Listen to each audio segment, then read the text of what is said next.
هات فەسڵی گوڵان بولبولی دێوانە لە چێە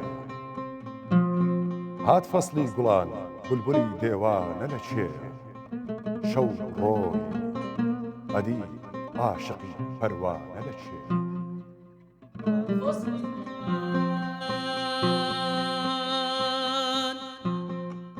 بولبولی دێوانە لە چێە لە چێە لە چێە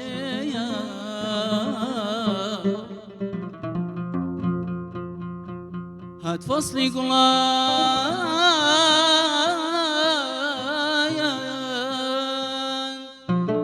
بولبولی دێوانە لە چێە لە چێە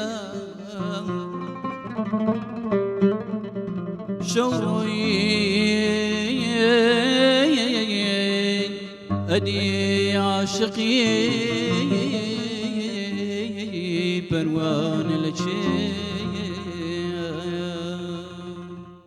مەستم بە هەوای عنبەری دوو زوڵفی سیاهت بۆنی سەمەن و سنبڵ و ڕەیحانە لە چێە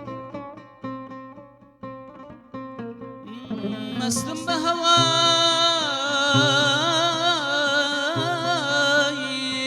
عنبەری دوو زولفی سیاهت مەستم بە هەوای عنبەری دوو زولفی سیاهت بۆنی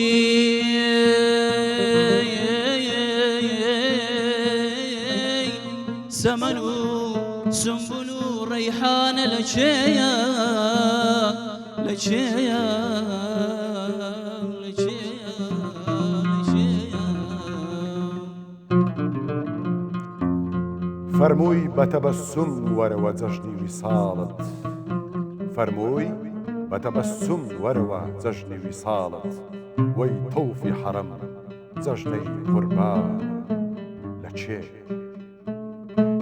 فەرمووی بە تەبەسسوم وەرەوە جەژنی ویساڵت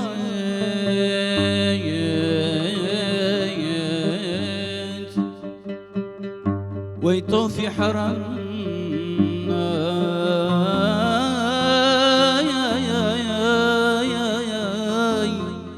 وەی تەوفی حەرەم جەژنەی قوربانە لە چێە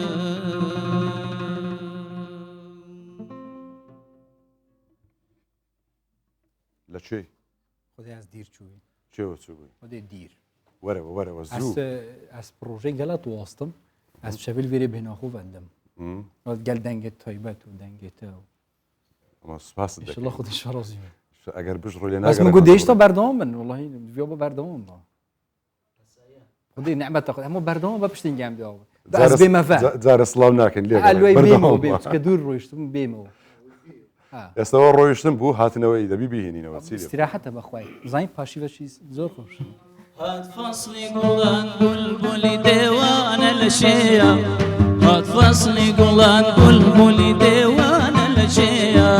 شەو ڕۆی ئەدی عاشقی پەروانە لە چێە شەو ڕۆی ئەدی عاشقی پەروانە لە چێە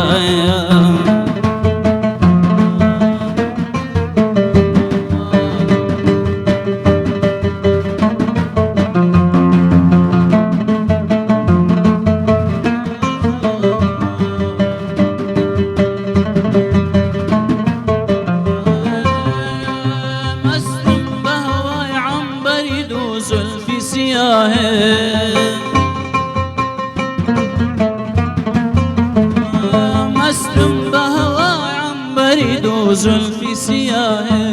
بونی سمن و سنبل و ریحان لچیا بونی سمن و سنبل و ریحان لچیا هات فصل گلان بلبل دیوان لچیا فصل گلان بلبل دیوان لچیا شوروی ادی عاشقی پروان لچیا شوروی ادی عاشقی پروان لچیا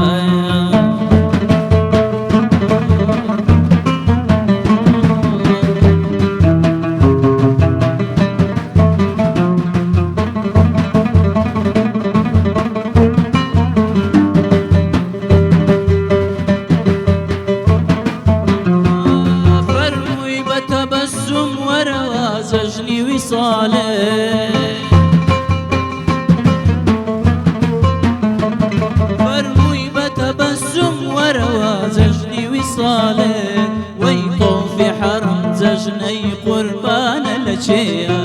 ويطوف حرم زجني قربان لشيا هاد فصلي قلان بلبلي ديوان لشيا هاد فصلي قلان بلبلي ديوان لشيا شوروي أدي عاشقي پروان لشيا شوروي أدي عاشقي پروان لشيا ويش الله خودش راضي بك هاتيوا. خوش دنگت خلاص هاد ما خلاص بس شو فرق ولا من ليدا صاد ما ئێستا لێرەی ما نه سكي ما قلنا احنا من ما اخذ بو تايبات صانه شو بشتي بيت تايبات يا دست بگیر هر باش بي وصل ما دست بگیر يا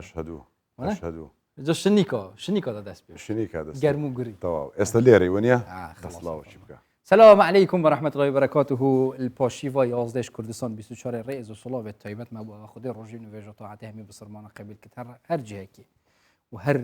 قلاتشك اللي في الدنيا ده انتدا بجين خدي صحته وخوش كت خدي صحته تمني دريج بده دا انفي رمضان ان شاء الله بردوام بكين باشيفا افشواش هر رخكيفه طيبته وهر طيب يعني هم تو بيجي هر باشيفك شيابري به طيبته او يادجي طيبته سكنش دربه هل دست بيكي موجود يا ربي والله اسنويرم افريكا باوم مش برندجي اسچوبي ما دست دەرێ دەبینین دەرێ ئەو هەموو پاڵەوانە پالوانه که جور و او 1 2 3 4 5 پالوانش در و او سروکی وان پالوانه جو خود حس که دیف شود گل من داود ئەم پاڵەوانانەی لەوێن ینی ئیمتیازات و ینی خەڵاتی زۆر باشیان هەیە پاڵەوانی ئاسیای تێدا پاڵەوانی عراقی تێدا پاڵەوانی کوردستانی تێدا هەریەکەیان بە یەک دنیا دەستخۆشی و ئیمتیاز و جایزە و ئەوانەوە لێرەن زفرة افرو روش روش ابراهيم جاب تيشيرتي يا ودي زبلك افرو روش وەکوانم پێ ناکرد لەوە خۆشتر ڕاهێنەری ئەم پاڵەوانانە کە روحنا لتجيا ڕاهێنەری منیشە و ئەو لەقەبەشی هەیە سانێ لە ئەبتاڵ دروستکەری پاڵەوانەکان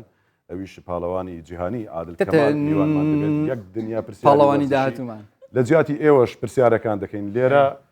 پاڵەوانی کەشمان هەیە مەریوانیشمان هەیە بە هەمان شێوە ئەویش پاڵەوانە برا احمد ئەحمەدە بەیارە ینی برا پاڵەوانی هسه بابسنا دري هسه بابسنا دري زیاد دەبن ئیدی طبعا ما بخيراتنا هنرمند ودنك خوش وكسك الدف ماكو قالك عزيزه الدف بينار وتماشلونا جي حاجي جوان شيز سيفدي یاخوا بەخێر شميجا ما يكونوا ناديتي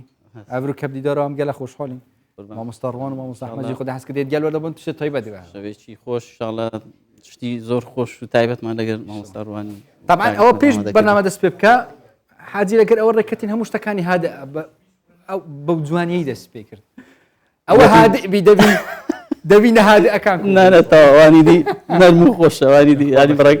هادئێترە ژوان شتێکی دی ینی مامۆستا ژوان ینی ئەوەندەی ملاحەزەم کردیە تەنسیقی جولبەرجی زۆر جوانە ماشاءڵڵای لێبی بەس دەمێ ئەوە پرسم زەوقی خۆتیان زەوقی یەکی دیە والله زۆر پرسیار دەکەن هەر لە گەنجیش بڕۆ ئەگەر ڕسمی گەنجیم تەمەشاکەی هەمووی دائیمەن بڕێک تۆزێک شێک بیمە حەزم لەوەی بووە هەر بخۆم تااقەتەشی باشم هەیە لەو امين برايلي هەر ئەمینیش زەوقی جوانە لە امين جولبەرجی بتما بوشان لشاني دا ببيرم دي ها هشتان صالاني بيشتر دواي بي نكرا دانش بي امين برا بيد نكرا بەڕاستیەوە زەوقی دەوێت ینی تااقەتی دەوێت بە تایبەتی شێک بۆش ینی بڕۆک ڕیبات و ئەم حەزم لێ لەوانێ لە نووسێش هەر حەزم لێ دۆزێک باوە کە ماشاءڵڵا لێ بجا خود حس كتام دي تشينش در بس جور هيدي ام برنامج خود اس بيبكين اف بالاوانت نوكاش در حاضر و تكا وترتيبات ومرتبات دانه خود حس كت بس تواري السركي افشوا گله گرینگه گریدای جیانا من بسرمانا بطیبتیجی گله بسیارتی نکرن حلال و حرام شریعت چو وقتا کی ام بظانین چه تشتی حرامه چو وقتا کی بظانین حلاله یعنی الحلال بين والحرام بين خلاص خطا دمو که نقطه یعنی جنده جرا افتشت حرام بنو افتشت حلال بنو کی رمضان جوان لە نێوان حرام و حەڵالیش کۆمەڵک شتی دیکە هەیە ینی مەکروهە مباحە ئەمانەیە مەسەلەن نەهی لێکراوە ینی کۆمەڵک شتی دیکەش هەیە تێدا بەوردی باس دەکەین خۆشە ینی زەرورە کە کەسێک مسلمانە شارەزایی لە دینەکەی خۆی جا هەبێت قال جرى مناقوتي فاسألوا أن واسألوا هذا بشنجي بسيارة موصل واسألوا أهل الذكر إن كنتم لا تعلمون في مجالي داب خدي هم دوكاكي هم زانين أهل الذكر أهل في علمي زانين في جام بيشوازيا ما مستوى وكساتي عزيز بكين دكتور مولود دوران بسبور الشريعة خدي حس كتاب شفا ديك جالما دابا عليكم السلام ورحمة الله وبركاته عليكم السلام ورحمة الله وبركاته يا أخوة بخير صرت سوا يا أخوة بخير هربجي رمضان اشتان بيروز دكتور خوا قبولك يا ربي خدي التمن وصحتي بدت حتى ضميتي باردون بين اللهم امين خوش حال بم ديتنتم كاكن دلين أما الشهر شرف من بين بهات انت الحمد يا ربي بخير بيا اخوة لقى رمضان جوني الحمد لله دروات باشا الحمد لله او وردوان نزيق دبيني ولا ناو راس رمضان يتر بداية كدسمان بيكرد خلق هنديك ديانغو جرما ديت وسرمات او قصي لهم رمضان هردك درواتي ما شاء الله دواي بشيمان دبينوت كبراسي جويك خوش دروز دكا لو محبته ليك ديتنو لو تواشيح ومقامان تازة بيسمان يعني اشتي خوشنا بابتانا او بركة رمضان طبعا قال رمضان من وانا جنامين راسا اصلا ذاك جوان دنجينا رزيد اشتي خوشه ما شاء الله ودام بتشينات نو بابتي تا دكتور خدمت ثاني كيف يعني ميفونداري كانوا ورا هين خدانة مالنا بس كو ام مفايك شوار جرين او علمي وهي وكي بيغمبر صلى الله عليه وسلم قلت يجي قال جرى ام بحجتين بلغوا عني ولو آية علمك موظف ويا فيتنجلكي بو بينارا بو تماشافانا بحسكن والراب جهينم طيب تجي سر مسألة شريعات وسر مسألة حلالي وحرامية كجري ام شريعتي بزانين شريعتي خدي بيغمبر قال جرى ام بحسكن كيف شريعتي خدي بيغمبر شريعتي بزانين شو بناوي خداي بخشن دوم مهربان من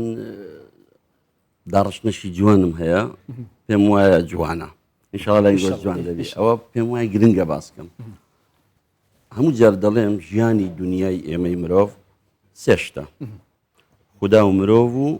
بيام وتيجي ترماني لو سيانة زياتر سا أواني كدفاعيا لذا كانوا خوشيان دين ولا قال أواني عكس كيتي لنيوان خدا ومروف اشتكى في دقوت لي بيام رسالة سشتي زور جرينجي تيدا لما يجي مروفاتي كهاتوم إسلام قرآن پیغمبر صلى الله عليه وسلم وتسمى مقدسات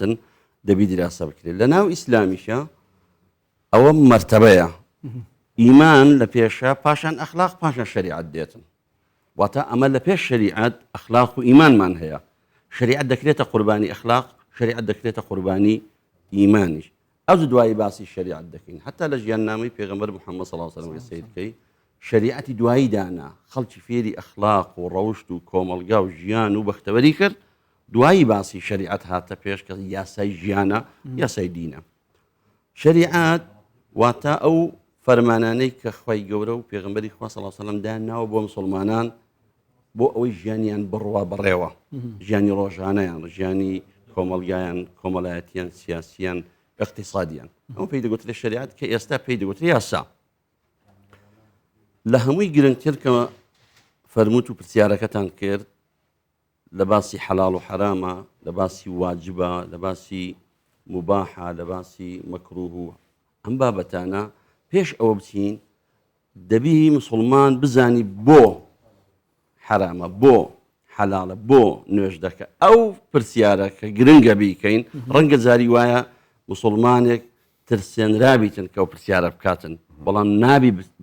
بترسێنرێتن دەبی پرسیارەکە بکاتن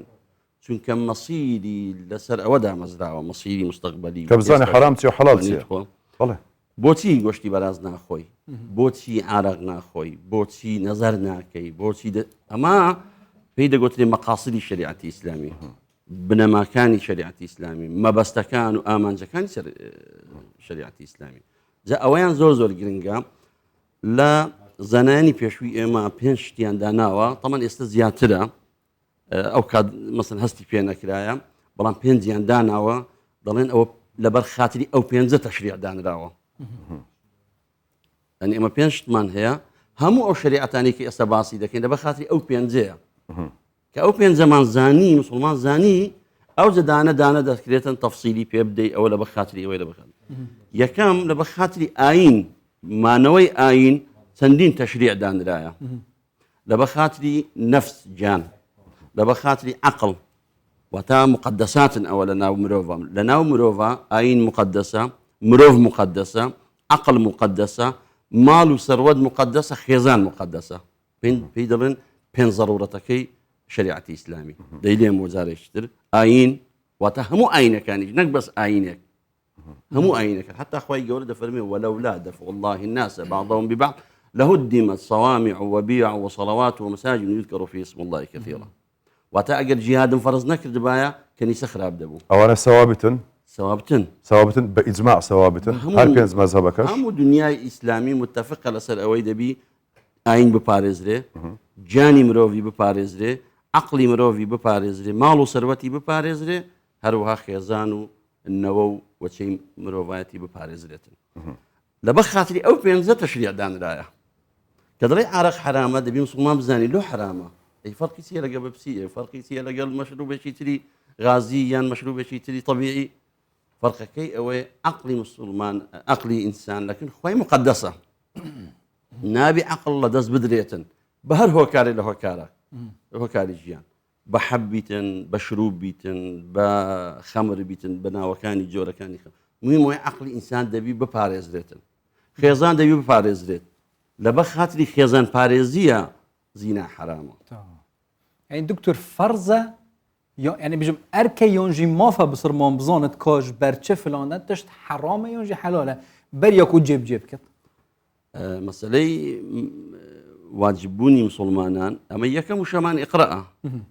إيش بمعنى زماني كردي استواتن خوين دوارنا بمعنى دزاني بسم الله الرحمن الرحيم ألف لام من ذلك الكتاب دزاني بخوينته واتا دزاني جيان بخوينته إقرأ كواجبة فرزة أمره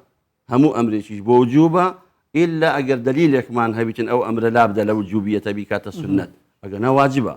واتخوي إنه يجيان واجبة لسر مروفا لا دكتور ما بس ها زور زار حتى بخوش مان برسيار مان اللي ذاك اللي برادر فلان الشط حرامة بو حرامة مثلا حتى خمر وتوزان مشروب وآن بو حرامة بس نضل تا خوا ما دام أمري بيكردين حرامة تمام فرض إلا دبي بزاني إلا برت حراميان تو بلين أو كفايته خوا حرامي كردوه بيغمبر صلى الله عليه وسلم حرامي كردوه تو بيوزناك لا دورو حسب سمعا وطاعتنا يا خدوية دبي بزاني أما وكو إسلام لسروي هموي سمع طاعك زور جرينجا لسروي همويتي حتى كو يشي لغير مسلمان لسورتي بقرة كباسي دكا الدلنسة سمعنا وأطعنا غير مسلمان ديانجو سمعنا وعصينا أو فرق أو مهمة جرينجا بلان بوزانين أو قاعدة يعني أو رستيدة بلا بربكريتن هيت فرزك خوي ولا داينا ولا سر مسلمانا بو خوينية خوي ولا إيش بينية بو بينش تشتايا لا أو هيت بو بينش تيا بو مروفايا هذا لين نيش بكا هيت يعني همو ما نيش كين همو دنيا خوي ولا سودي لا ولا ناقليتن ضليتن إيش خرافي دانا وضلين ميكا همو دنيا بيكا خوي ولا زري لينادا دبي أو قاعدة لبر بكري همو فرز كان بو خاطري صحتي مروفا بو خاطري عقلي مروفا بو خاطري جياني مروفا همو النهي كانش بو خاطري توا أجنا بو خوينية كدليتن نوش بكا رياضية اطمئناني قلبه فطري إنسان واد خوازي جار بجار سوز دبا جار بجار تأملات كاتن يوغايا كدادن ريتن خلق داينا وانيا ديار هستك هي بخوي هستيان كردوا سندين ياري كاني تديك استا دانرا وبو بابتي الروحي وبرز كدنوي الروح وتيقلبون لقاع جهاني ده بشتي فردا مروف داينا وبعقلي خوي بيجشتو خوي يقول هرواي فرمو بلام بتشريع شي دياري كراو نيجا روجوا امام قصير كان درويشه كان يعني صوفيا كان خلوتي يعني هي وتدشنا اشكوتيك دشنا شويني شي بزر كمنا دخون خرمايك دخون آوك دخون لروجيكا كم ترزياتر بمشيوية دجين سل روج بمشيوية خلوة دكن سير كمان جي رمضان لبيش شوانا أم عقليتي بيداون خلوي إسلامي لما نجي رمضان بوتيا بو قدا باكرنوية بو أويا إنسان شحناتي زور بوا اعتكافيش كلو ما قدا بشيك هرلوا بارك الله فيك اعتكاف ما ندير روجي دان راوا ئەمە استیشادی قورآانی وەکو قورآن دەتوانین استیشاد بکەین بەشت موسى عليه السلام خی گەورە بانگی دەکا 30 ڕۆژ لەگەڵ خۆی دوای 10 ڕۆژی ئیزافە دەکە دەبێتە 100 ڕۆژ ڕەنگە و 10 ڕۆژەی لەیلەتە القەدرا نزیک بیلەوە بابەتەیە کەمە ئەتیکافێ بکەین و خۆمان دوورکەینەوە بەس من مەبەستم ئەوەیە کە تو دەتەوێت حکمەتیانی بزانی مەبەستەکان و ئامانجەکان بزانی ئەو جسمەی من زۆر پێویستی بە ڕۆژووە تا ئێستا بەسەرهاتێکی خۆش هەیە دەڵێت لە حربی عالەمی دووەم یەکێک لەوانەی جوندیەک تووشی نخۆشیەک دەبیتن نخۆشیەکە التهابی مەفاسڵە جومکەکانی جسمی ئینسانی تووشی التهابێکی زۆر دەبی لەو کاتە عیلاجی زۆری دەکەن عیلاجی پێناکرێتن یعنی عیلاجی نادۆزێتەوە وای لێدێ دەکەویتن برادەرێکی هەیە ئەو خۆی دەجێڕێتەوە لە ساڵانی هەفتاکان و هەشتاکان خۆی جێڕایتیەوە وتی برادێکم هەبوو هات بە منی گۆ مسلمانان شتێکیان هەیە بە ڕۆژوو دەبن دەڵێن زۆر بەسوودە بۆ جستە و مەفاسڵی مرۆڤ بۆچی بە ڕۆژوو نابی دەڵێ منیش بە ڕۆژوو بووم 90 ڕۆژ وەکو ئەوەی مسلمان بە ڕۆژوو دەبن نەویش دەزانی پرسیمە بە ڕۆژوو بووم وەکو ئەوان بەڵام هێوارانیش کەمم دەخوارد وام لێ دەڵێ هەستم بە جوولە کرد هەستم کرد مەفاسڵەکانم دەستیان کرد بە ئیشکردن توانیم لە سەقاتی خۆم بۆستێم دەڵێ توانیم زاڵ بم بە ڕۆژوو لەسەر نخۆشی التهاب المەفاسڵ واتە ئەگەر دکتۆرێک قسە بکە ڕەنگە زۆر لەمە باشتر قسە بکاتن لە ڕووی زانستیەوە لە ڕووی گەدەوە ڕووی ڕێکخەڵۆکەکانەوە لە ڕووی ئەو بەزەی کە کۆمان کردیتەوە کە چۆن جارێکتر دەتاوێت زۆر باشە دکتۆر ئەمە باست کرد ینی لەبارەی حکمەتی حرام و حەڵال کە ینی ئەوانەی کە مسلمانن بزانن کە چیە باسێکی دیکە ینی لەسەرەوەی کە ئایا حرام ئەگەر بێت و یان حەڵال مەسەرەن کابرا پێی وایە مسلمانە بابەتێکی حرام حەڵال دەکا یاخود پێی حەڵال نییە بۆ پێچەوانەکەشی لەو حالەتەدا حکمی ئەو کەسە چییە حرامی پێ حەڵال بێ و حرامیشی پێ حەڵال بیانێ هەردووچی پێچەوانەیە بەست کەسێکی مسلمان و ملتەزم و دینی هەیە ینی بێگومان بۆخۆی گەر بکەوێتە غێری مسلمان ئەو جوابەکەی دیارە شتێکبەستمەوەی کە مسلمان من دوو حاڵەت باسکەم حرامی خوایی جیاوازە لەگە حرامی فتوای ئەگەدار بن کەواتە پێش ئەوەی جوابی پرسیارەکە بدەیتەوە لەسەر ئەمە قسە بکە حرامی خوایی سابتە نەگۆڕە حرامی من مەسە بۆ نمونە لەم سەردەما چەند مامۆستایە کۆ دەبێتەوە دەڵێت جغارە حرامە ئەو حرامە ناشتە ئاستی ئەو حرامەی کە خوا دەفەرمێ بەراز حرامە گۆشتی بەراز خواردن مەبەستم ئەوە ناشتە ئەو قاڵبەی ئەو حرامە حرامی پێی دەگوتری سیاسەی شەرعی ئەو حرامەی تر حرامی ئوسوڵی و بنەمایە دین هەل لە ئەزەلەوە واتە پەیوەندی بە فقه و بە عەقیدەوە نییە پەیوەندی بە عەقیدەی مسلمانەوە هەیە واتە مسلمان سابتە لەسەر حرامی خوایی کە دەڵێ زینا حرامە حرامی ئەبەدی پێ دەگوتری ئەزەلیشە واتە لە پێغەمبەرێک حەلال نەبوو لە پێغەمبەرێک حرام بیتن شتیوەمە نییە من دەستپێکی حرامە و حتا تا ئێستا هەر حرامە حرامی خوایی هەمووی حد حرامە بەڵام حرامی سیاسەی شەرعی یان فتوا دەگۆڕێ مقەلەباتی بەسەر دێ ئەو ئەگەر ئەوە مسلمانێک پێی وایە جغارە حرامە ئەویدی پێی وایە حەڵاڵە ئەوە ناشتە بابی گوناح و ناشتە بابی خێر لۆ ئەوەی تر ئەو کاتە حرام و حەڵالێک دەبێتە مای ئەوەی کە مسلمان پیادەی نەکە کەم دەڵێن حرامە گوناحی دەگاتێ ئیجماعی ئومەی لەسەربی ئیجماعی ئومە چۆنە شکایەتێکمان هەیە دەفەرمێ ومن يشاقق الله ورسوله من بعد ما تبين له ويتبع غير سبيل المؤمنين نوله ما تولى ونصله جهنم وساءت مصيره يعني ويتبع غير سبيل المؤمنين واتا إجماعي مسلمان إما الله وليل بلين لجنيك ما نبي إذا قلت لي لجني فتوى بلان بشرتك أو لجنيش لجني دامزراوي اعترافي بيكرابي للايان زاناني سردمي خوي نقلان وحزبو أو دياري كردي بيتنا أو جاي بسيارة أو كاتا كدولة دياري كردي أو لجني فتوى شي دردكا ملزمين هموما بجيب كين دكتور وقتی گله جرا بحث حلال و حرام بیت که راستی تایبت گنج یکسر چه سر مسئله شراب و مشروبی مثلا او تبحث کرد حرام و حلال که خودی دانش روز اولی حتی دمایی که هر حرام و حلاله مثلا تمام آيات القرآن بيروز دا أفيت هاتين مثلا كو دمائك ولا تقربوا الصلاة وأنتم سكارى ونفعهما أكبر وضرهما أكبر من نفعهما ويسيجي كل دسبيكي وقت جور دسبيكي بيغمبر صلى الله عليه وسلم هاتي ثابت هي هاتي نف آيات القرآن بيروز كو هميشي ويكي خمر شراب مسكرات يعني حراما طبعا أو دتي سر أو بابتي بو أخيرا إلا أزهريش عندك ما يعني علماء أزهر قسان لسر أوكل على أساس عراق حرام نية وكو بابتا كانيتر لبرسه لبروي نو شيء حرام هاتية نو شيء نهيش هاتية واتها بهردوشا كشت حرام دبي لخمرة بكارنا هاتوا أوي بكار هاتوا فاجتنبوه رجس من عمل الشيطان واتها خوتان اللي بدو بقرن والله براستي أقل زماني عربي بكولي وكلمة اجتناب للاي النهي بقوتها شو قاعدة كمان هي حركات زيادة في المبنى تدل على زيادة في المعنى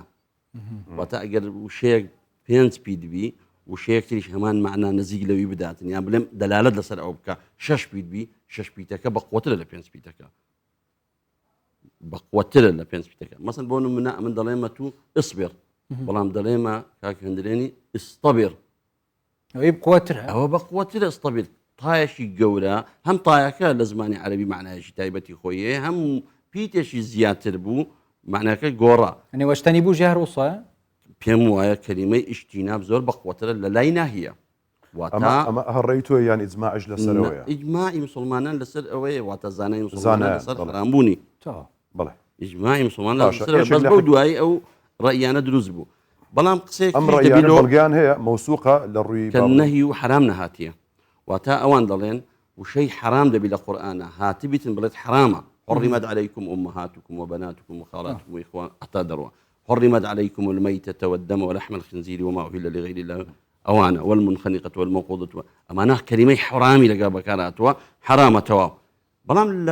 عرق على أساس أوي بكارناها توا كلمة اجتناب هاتوا كلمة اجتناب أو دلالة ناقينيتن بالرأي وانا ودلالة ناقي أبا الرأيوان بلام إجماعي أمي للسرة من خوش كمان بوي يارمتي دم لقصة كردن نوكو تنيا يقدر قصة تور بجيرته للسوشيال ميديا لشوين إيش كتاب وردي لقلت دميت يعني أو شان لسر إصرار ذاك مو بوي بيلي باشا كواتا باش تشي ديكا جوابي أو برسيارة ما ورنا قلتوا كا أجر كسك مسلمان بيت حرامك حلال بكات وحلال يشيش حرام بكات حكمي تيلدين أما لقواعد أصول إيمان مسألة كفر إيمان وباشان أخلاقيات ديتن أو لبداية باسم كتشكو من مبستمة كافر بوني كسيك بالتاوانية كافر نابيتن واتا كسيك زينادة كعرق دخوا هندي قوان كافر نابيتن كردني خدي قناحك كردني خدي قناحك كافر نابي بلام قوريني حكمێکی شەرعی بابەتێکی تر و هەستیتن بابەتی فیتنە بەڵێ ئەوەیان خەتەرە ئەگەر پێی وابی مەسەلەن بۆ نمونە وەکو باسم کرد حرمت عليكم أمهاتكم یان حرمت عليكم الميتة ميتة حرامە واتە مردارەوە بوو حرامە ئەو بڵێت نەخێر مردارەوە بوو حرام نییە و حەڵالیشە و تەڕویجیشی پێ بدە ئەوەیان جائز نییە تاوانبارە لە ڕووی سیاسەی شەرعی دادگا دەکرێت لە ڕووی قانونی خواییشەوە تاوانەکەشی کەسێک ئەگە تەرویجی پێ بدات کافر دەبێت ئەو کەسە ئەم پێم وانە کافر بیتن بەڵام کەسێک ئاگادار حرام بکات کەسێک حەڵالێک کە خوددا حەڵالی کردووە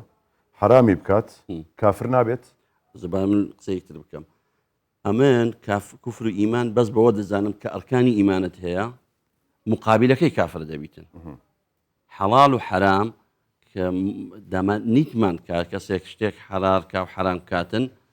کافر بیتن بەڵام تاوانێکی گەورەیە ئەگەر بەردەوام بیتن و حاکمی مسلمانن پێی باش بیتن هینی دەکاتن دادگای ئەمری ئەدامی بۆ دەدەکات کە فیتنەی تێدا بەڵێ یادام مەبەست یادامە سیزنە بمانە ئەوەی ئەمە تەرویج بە فیتنە دەداتن باشەوە گەر کەسەکە تەرویج نەبوو یعنی ئەمن دوور بێت خوایە ئەمن لە خۆوە یەکێک لەو حکومانی کە خۆی گەورە بە سەربەندەکانیدا کردووە حرامی کردووە ئەمن لە جێ خۆم بە تەنیا بۆ خۆم لە ماڵی خۆم پێم وایە کە بۆ خۆت نەک بە خەڵک بەڵێ ئەوە هیچ مەسەلەی تەرویز پێدان یعنی بۆ خۆم لە ماڵی خۆم خودی خۆم دەڵم کاکە فلان شتە بە حرامی نازانم لە نەفسی خۆمدا چما و کافر نابی کافر نابم تاوانبارەوتەوە تاوانبارەوتەوە بەڵام کە تەرویجی پێدا ئەوە دەشتە قاڵبی دادگا و دادگا بڕیاردداتن هەر لەسەر ئەوە مەسەن چکە تازە باسی جەمعی ئەزهریشمان کرد مەسەن لەو کاتر هانوێ بووە هەندێکیان گوتیان کاکە مادەم نەهاتووە حەڵاڵە حکم لەسەرەوان چون مەسەن ئەوان عالمن بانکخوازن دیارن خەڵک بە ئەوان دەکا نابی بچینە سەر ئەو بابەتانەی کە وەکو بڵین مەجای قسەکردنی لێ وەکو باسمان کرد ئەوان پێیان وایە کەریمە ئیشتنی بوو دەڵالە لەسەر حرام بوون ناکات ئەو ناشتە بابەتی کوفر تۆ بەڵام ئەمە پێمان وایە غەڵەتە هەندە بابەت کەسێکی گوناه بکە لەسەر ئەوانیش لەسەر ئەوانیش حسابە تۆ با بچمە سەر حرام و حەڵاڵێکی دیکە مثلا لقرآن هاتووە يا بسم الله الرحمن الرحيم يا أيها الذين آمنوا ولا تسألوا عن أشياء تبدى لكم تسؤكم مثلا عندك برسيار هي حين ينزل القرآن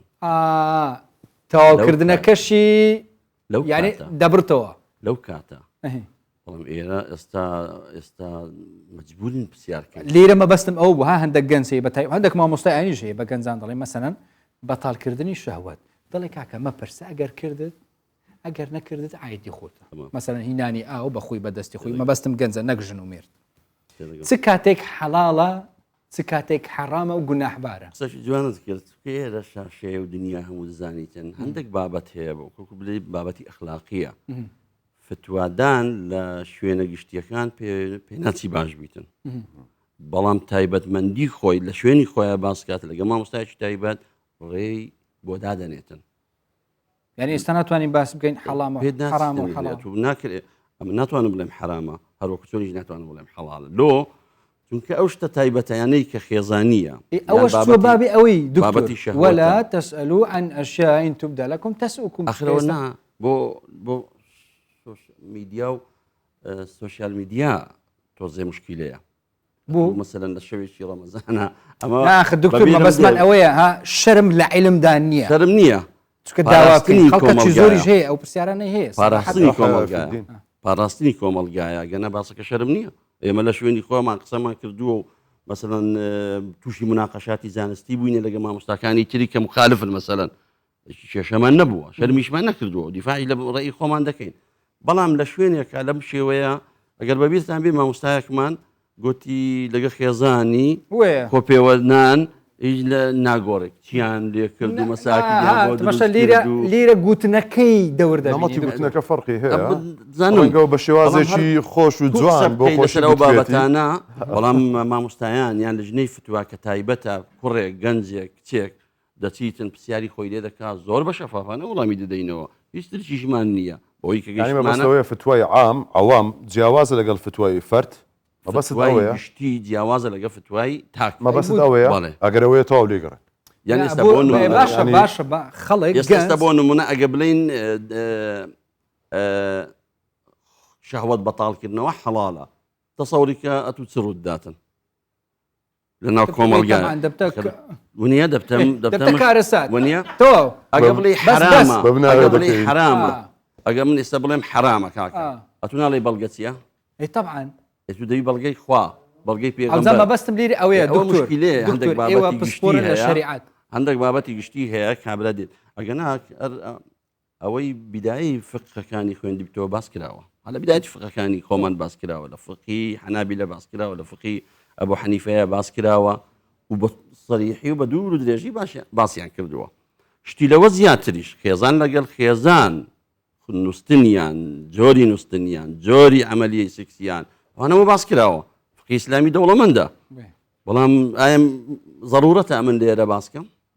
بەخوای لای من ئەگەر لە من بپرسی ئەگەر لە من بپرسی شخصی چکە گەنج ئێستا جوابت دەمەوە ئەو قسەی ئەتوو کردت ئێستا لە ئەوروپا بین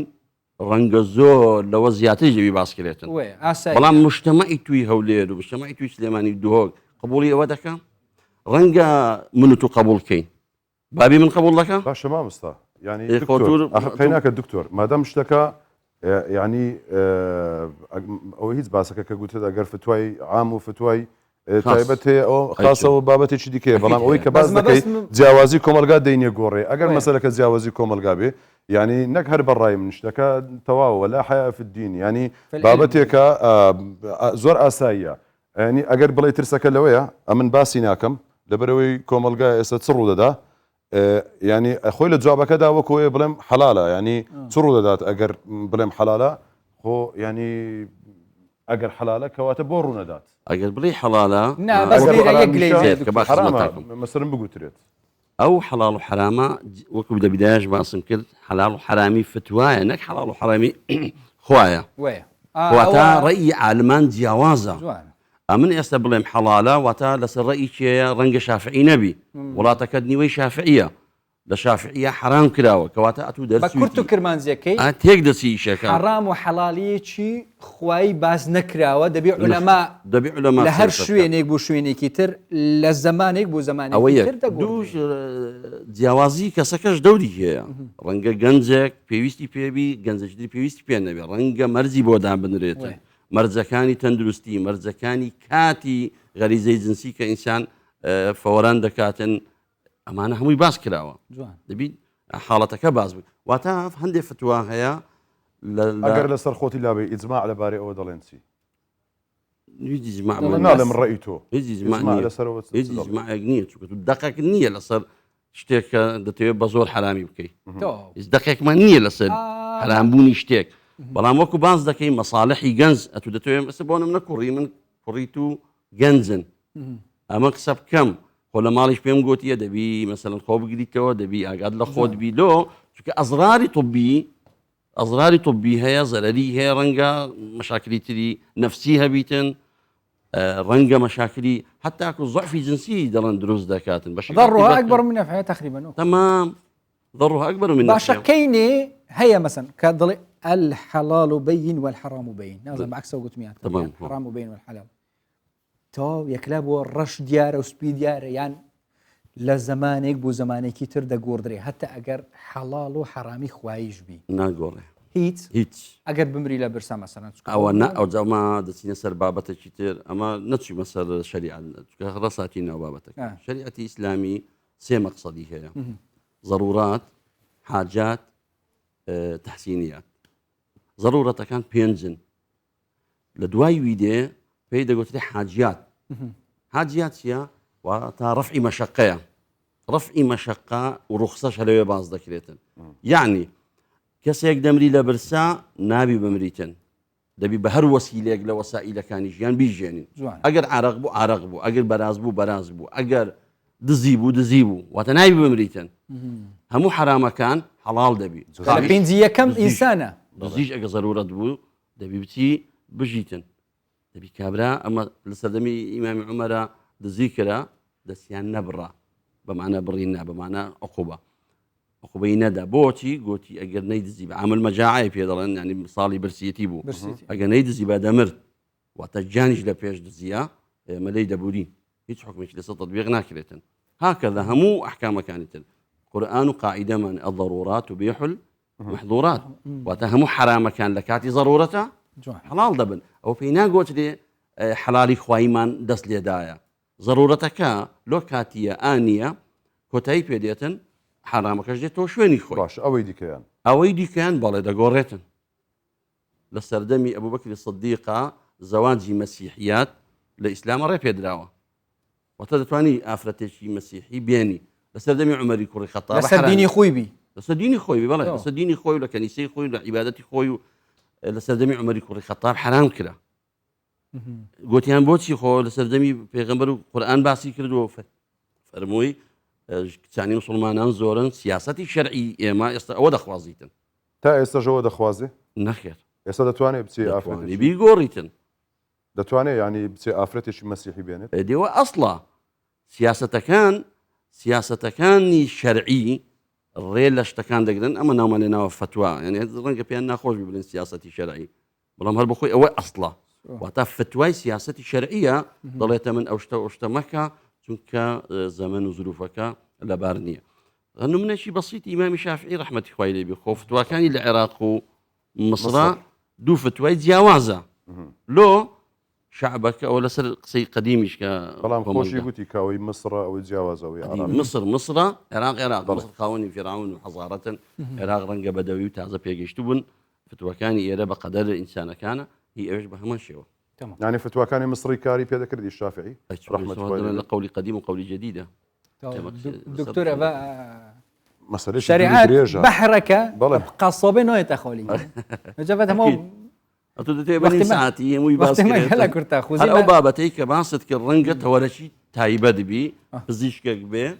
لقى ما مستعشي عيني هردوشانا قسب كان لسر أزرار از بابتك دي لك أصلاً يعني موسيقى حرام زور عن حلال دريجة. من بس باب والله من موسيقى يجيك مادام موسى دبابتي الروحي بجا مادام موسى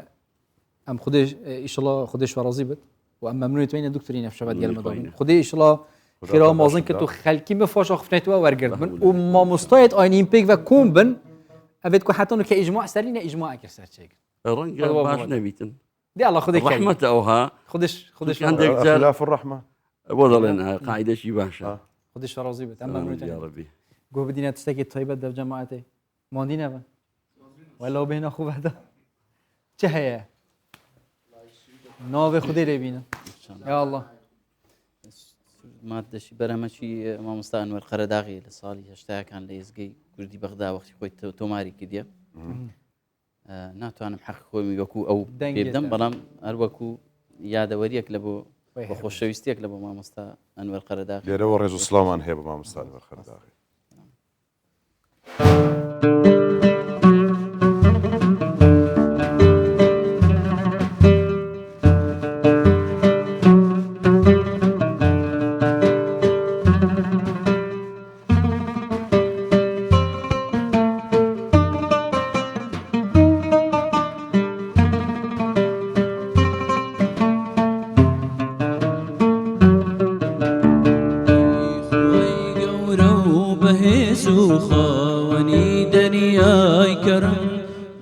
سرم شيدان ببود بيشكينا أمسرم أي خوي قورو بهزو خاوني درياي كرم قر سرم شيدان ببود بيشكينا أمسرم أي خوا واندرين ماي دور برواتي زوا هردمي كوتم لرقا ودمي هالصام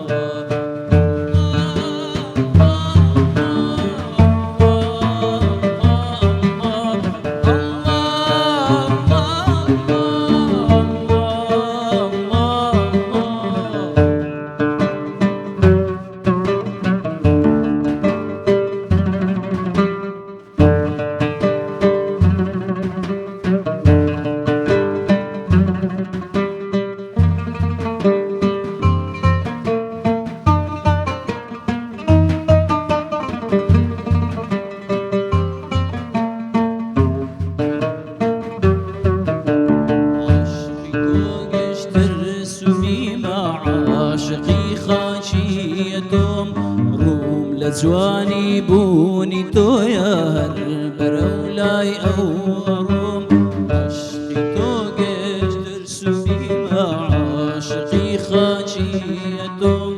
روم لجواني بوني تو يا هالبرولاي أو أروم عاشق مخوايا بخواي أم قرمك جينا جنك نورا بودروني استقوا هالسان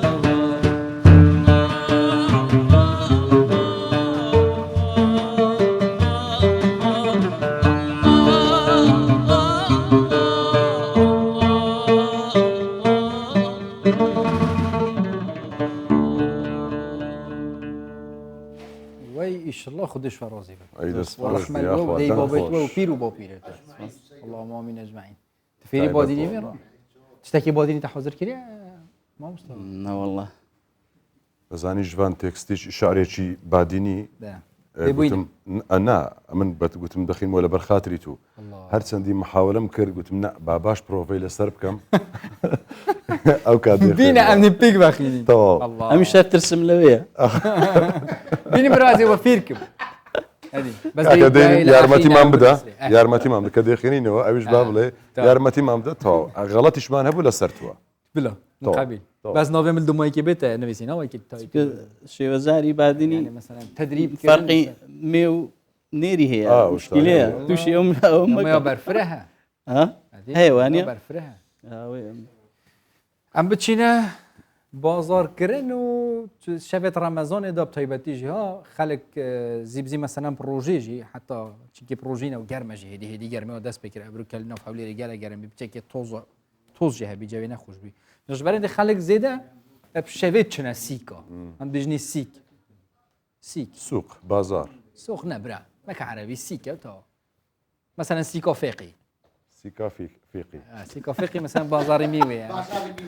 بازار پارساڵیش باس بەخۆی خەتە ژبانی ئەگەرنا دیمانێت بازارکردنی تایبەتیژی شەوێت ڕەمەزانە پیرۆزدا کەشێکی ڕەمەزانی تایبەت ئێدی هەیە تایبەتیژە مەحسی سلێمونێتکیم ئەگەرەوێکی کۆپڕۆژ وەکیم بەبەر نوکێژی دەست بکرێت دوبارەتکیم نەشێن بچنە سیکێ تشتێت خۆیت پێتیوی بکردن بجا خەڵک زیاتر شەوێ بازاری خۆتکەن دووکێژی عادەتەن هوسایە مەسەلەن سلێمانی بشمە دووکێ هەولێریژی الده شەوێ دمۆهەیەکی بازار شەوا گەرمتر بێت ئەمە یعنی وەکی تو بێژی دکاندار ناوبەینا خۆدا چکی برایم بژی دکاندارە ئەو ناوبەینا خۆدا ڕێک کەون بێژ مەسەلەن هەندەی ڕەمەزانی خلاص ئەم دەیەدی شەوێ دکانێت خوڤەکی دا خەڵک زیاتر مەسەلەن پرۆژێ مژیلی عیبادەت و بەهێنڤەدانینە شەوێ بچنە سیکۆ بەس گەل هەندێژی عیبادەتیش بیر نەکەنەوە تەقوا خۆ دێ بکەن کا بچین شەوێت ڕەمەزانی سلێمانیە و تشت کڕین سیکیە چاوە سیکێ وێرە بزانین چاوەیە دیاڵ بچین با بچین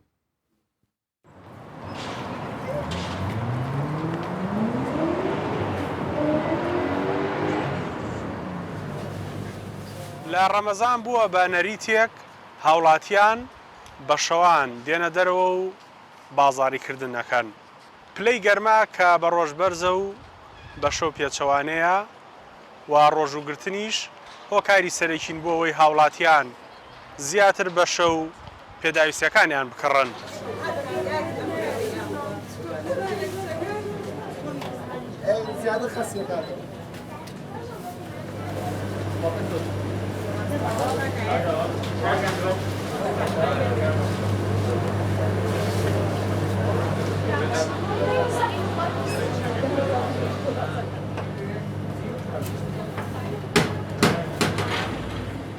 لە ڕۆژانە کە هیلاکن و بەڕۆژوون شەوەکانیان بە خۆشیەت بکەنەوانێ و ئەوەی کە پێداویستە لە شەوانە ینی بۆی بڕۆنە دەرەوانێ و تەواوی بکەن و بیکڕن بۆی کە چێژێکی لێ ئەبینن تامێکی تایبەتی هەیە پێداویستەکانی پارشێویان کە خۆیانی پێتێر بکەن.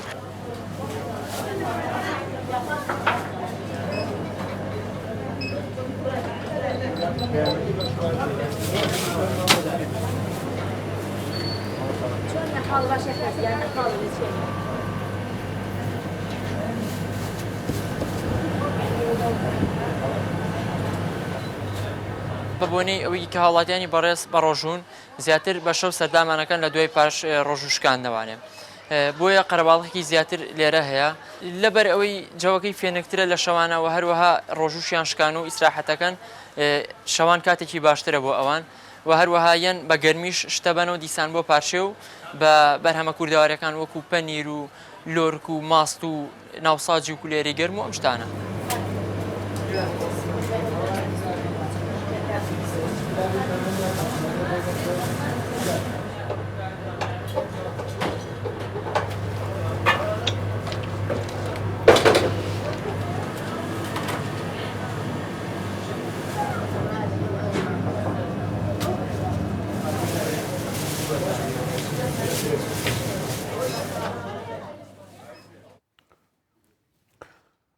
ئەو جارە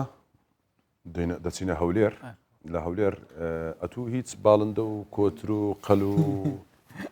شتانت خواردە گەرە مریشکە هەست خۆ مریش باڵندەیە بەس ناوە کچکەتر کۆتر و ئەم چینە دیاربەکرێ گەل هەفکارێمە حەسەن کاکوی سڵاوێتمە بووی هەمێ هەواڵات ئەم چینە خواردنگایەکە وڵات مە خوارە ئینە تەرتیبات مردم هەرێکی بوومە چیچکێکژی ئینە بیا ڕەبی مەسەحکرێ وی چیچکۆ فەقیر کۆدەیکۆ کێش چیچکەیە کۆ عیالی کیش چیچکێ نەپێی تێر ئەوەن دووکە چێشکە کوڵای لێیان هینان حەسەن گوتی دەخۆی گوتم وڵا براوە یەکەم زارە پێشم گوناح آخر هیچی پێوە نییە ئەخر هیچ ناکە تێشکە ئەوەندوکە هیچ نییەنە هەدەبی بە ئێسکۆنا خواردن یان نەتخوارد خواردم تامچی لێدات و ئەینەن مریش بوو بەس گچکە زیب کرابوو کۆڤێرت کرابوو گچکە کرابوو خوا گوناح نییە تێشکە فەقیرە ویچ لەسەر وایەریەوە بیکوژی بەس ئای نازام هەندێک شت هەیە مریشکەشی بە خۆتەوە گۆرە مریشتیش گوناح ئازەر لە تەعجیلە ئازەر لە خۆی لەیدایە ئازەر چۆنی چ هەیە لای تو چ باسە سڵاتان لێبێ باشن سڵاو لە توش بەڵێ ئێمە لە گەڕەکی تەعجیلی لەم گەڕەکە بەو بەناوبانگە کە لێرە خواردنی باڵندەی لێیە چۆلەکەیەکە هەندێک پێ دەڵێ کێشکە ڕیشۆڵە ڕەشۆڵە و هەروە مراوی کۆتر پۆڕ زۆر شتی دیکە بەڵام هەندێکیان لە فەسڵێکدا هەیە چکۆ هەموو کاتێ بابەتە نییە لێرە بە بڕۆمەژور و زیاتر قسەیان لەگەڵاکەم ئەو هاوڵاتیانی یەن بۆ ئێرە زیاتر حەزیان لەو خواردانەیە کە بە شەوان دەخورێ جا زۆربیان تا پارشێ و دەمێننەوە ئێستا بۆ نمونە کەباب بە گۆشت جگەرە ئەمانە وەکو خواردنی برژاو یەکێ لە شتە سەیرەکانەوەی کە لێرە ماسیشیانەیە ماسی برژاویانەیە دەیبرژێنن بە شیشەوە ئەوە ماسێکی دەریاییە دەچێم ئەو مەنجەڵانە دەکەمەوە وەستا ئەگە بێی سڵاو لێبێ سەری مەنجەڵەکانم بۆ بکەرەوە اینجا دانە بۆشم باسکە کە چییە و چی نییە باشە؟ ئاها جەبا بۆم باس کرد ئەو پێما بێ مراویە جەبا باخۆی بۆم باسکە ئەوەیان مراویە ئەوە مراویە ئەوەیان هەوێر دەبوو کە لە بازار دەنێن سوسکەی نەماوە خەلاص بوو کۆتریشمان خەلاص بووە ئیدێ سەمایە با بڵێن ئەو کۆترەیە حازرم کردە لۆ کوراندنێ ئەوەشیان هەمراویە ئەوانەش باڵ و ڕان و سینگ و چشتوایە لۆ مەعرەزی ئەوەیان زمانە ئەوە بێدغەنەمی پێ دەلێن بابەتی زۆرمانەیە با بڵێن وەکو مراوی تورکی مراوی چیوی فڕوج و هەوێردەیە گاپەڕە کۆتری زازلە هەموو نەوع بابەتێک لە پەلەوەرمان هەیە بەس ئێستا هیچمان نەمایە مراویمان مایە ئەو کۆترانە مایە خاوە جارن ئازەرەوە پرسیارە لێ بکە و کۆترەی کاتێک زۆرە کۆترێک خەڵکەش زۆر ڕوتێ دەکاتە ناو تاچیلی بەبرای خۆم بڵێم هەیە مەرەقی پەلەوەر و چتوایە خاص لەبەرەوە پەلەوەرانە دێ هەشە مەرەقی تکە و پاتەڕەش و ئەلێوە ئەو کۆترانی بۆ نمونەیان کوڵێنن چ جۆرە کۆترێکە کۆتری خاسنەوانە دەبی کۆتری زازلی دەرەجەیەک یان گاپەڕە ئەو نەوە کۆترانە خۆ ئیدی بە کەلشی مەنایە هەیە باڵێم کە لە مەدان کۆتر بە 1500وانە گەندە کۆترە باشە بۆچی بۆ نمونە بەس تایبەت کۆتری زازل بۆچی کۆتری زازل بەخۆی دەرزیەک کۆترە وەکو کوبلێ شتێک دابەستی دەبی ئەو کۆترە زازلە خۆی دابەستەیە وەکو کۆتریکەنیە کە بابنێن کۆتری تار هەیە فاو هەیە ئەو ناوە کۆترانە ئەوە وەکو کۆترە نییە لە تامیشا فەرقەکە زۆر فەرقەیە حتا لە تامیش بابنێن کە گاپەڕەیە گاپەڕەکەش لەویش بە تامترە بەس ئەوم پێ بڵێ بۆ نمونە ئەو کەسانی کێن بۆ خواردنی و باڵندانە ئەمە وەکو حەزێکی خۆن یانەوەتە بۆ تێر خواردنە چۆنی نا خۆی حەزەکە ژانی ئیسفادە شێ ئەوان کە دێنێرە ڕوو لە و منتقەی دەکەن خۆیان مەرەقیان خواردنی چێویە لە بۆیە و خواردنە چێویانە ئیسفادە هەیە لۆ ئینسان وەکەوەی نییە ماراتی کە بەخێو دەکرێت زۆر فەرقەیە خەڵکەکە زۆر ڕووی تێدەکە لەوەی پۆڕی بخوا با بڵێن سوسکەیە هەوێردەیە یا مراوی چیویە گاپەڕە ئەو نەوە خواردنانە مەرەقەن باشە جە بۆ باسکەی نرخەکانیان ئەمانە هەرزانە گرانە چۆنی نرخیان با بڵێن وەکو ئەو مراویان کە قەلی 13000 کۆتری زازل 6000 هەوێردە کە دەڵێن سوسکە لە بازاڕەویش بە 5000 گاپەڕە 6000 یعنی هەر وەک خواردنی سعری خۆیە با بڵێن پۆڕ حتا 15 16 17 دەڕوە سوسکە گەرە بێن کە سوسکە بە 7 قەلی هەندێک پەلەوەر یاخود باڵندە لە وەرزێکە هەیە وایە یان لە زۆربەی وەرزەکە ئێستا بەخۆی لە خەلازبوونە وەرزەکەی نماوە با بڵێن دەکەوێتە زستانێ لە دستانەوە ناو خواردنانە بە دەردەکەوی ڕەشوێ لەیە کۆتری گاپەرە ئەوانە وردە بە دەردەکەوی پۆڕە بەس ئێستا و فەسڵە نماوە یعنی ئەو ناو خواردنانە باشەوەی سەرم کرد تێبینێکم کرد ڕیشۆڵە نەبوو لەگەڵ چۆلەکەیە چۆلەکە نییە چۆلەکە خۆی بچووکە زۆر یعنی ئەگەر بێتە بەرچاودە احتمالە نەیخۆی لەبەرەوەی بچووکە بەس ڕەشوێلە هەیە لە بازار ئەوژەر بە حسابی ئەوەی چۆلەکەی دەفرۆشن ئیدێ من زۆر کەس دێتن دەرێت چۆلەکە دەرم کاکە چۆلەکە نیەوە ڕەشوێلەیە دەرێت سوسکە ئەوە سوسکە نیە هەوێردە ئەگەر خواردت نەتخوارد باشە ئەمانە بەس بە کوڵاوی خەڵکی خۆیان بە برژاوی بە برژاوی حەزیان لێ هەیە بە کوڵاوی لەبەر ئەوەی ئاوەکەی خۆی سووبی خۆی حەزی لەوەیە سووبەکەی خۆی لەگەڵ بێ هەش عنی با بلێن تاکتوکەیە حەزی لە بە برژاوە زۆر سپاس بەڵێ وەکو مۆستای باسی کرد کە زیاتر لە 20 ساڵە دوکانی بژم عقلێتەشی ژێنە کارانە ئەم باڵندانە بەخێوەکە بزانم ئەتوش حەزت لێنە و عقلت نەیگرت نازانم دەموچەوە من خۆم پەلەوەر و باڵندار ناخۆم بەڵام ئەم بەو شێوازە جوانە دایناوە مەریوانێت بێژت خۆت ها مەریوان بێنێت بێژێت وڵڵاهیت خۆت چ مەسەلەیە کەشفت دەکەین هەوتە مەریوان دەڵێ مریشێک ئەگەر بێت و بەس سنگەکەی بخۆم ئەگەرەویش بە سوورکراوی بەس گۆشتی بەرخە خۆم بەس وەکو باڵندەوەوانە نەوەڵا نایخۆم بەس هاوڵاتیانی ئێرە بە تایبەتیەن بۆ ئێرە بە تایبەتیەن بۆ ئێرە حەزیان لەو خواردنی باڵندانەیە و نرخەکەشی هەندێک گونجاوە بەلایەوانەوە چکومەمان زیاتریش بۆ نمونە بە ڕەمەزانان یعنی یاخود پێنجشەمان و جومعانی مانگەکانی دوای ڕەمەزانیش دێن بۆ ئێرە وەکو باسیشی کرد ئێستا تۆزە کاتەکەی درەنگە ئەگەر نا زۆربەی ئەم وەکو خۆی باسی کرد ڕیشۆڵیان هەیە بەس وەکو چۆلەکە نایە لەبێت چۆلەکە بچووکە شمان نازم تۆ باسە کرد خواردوشتە چۆلەکە زۆر بچووکە ئەبێت دەتانە بخۆی بازم شوان تۆ یادگاریشە هەیە لەم شوێنە ئەرێەوە ئازیزی تێمە بێ هەر تعجیلژی ئیسکان 24 ساعتەمە ئیسکان تعجیل پاڵ خۆر دەبێ شەوەکە دەپێک بچین خوددا هەست کرد بازار گەلەک سپاس بووتە نکتەکە بچیکی هەی کابراایەکی بادینیە بخت خەلکی دووکێ زیرەتر نکە باشترە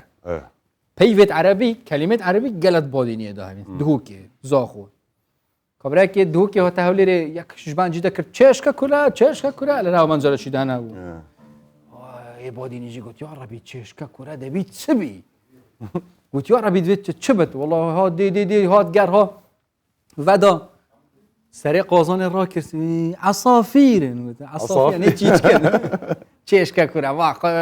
کاژی بە چ خواردنەکە عەجایب غەرایبە تیچکن فەقیرە دنیاکە کریات قۆزانێدا حتا تژی بێدەکی پێتێر بە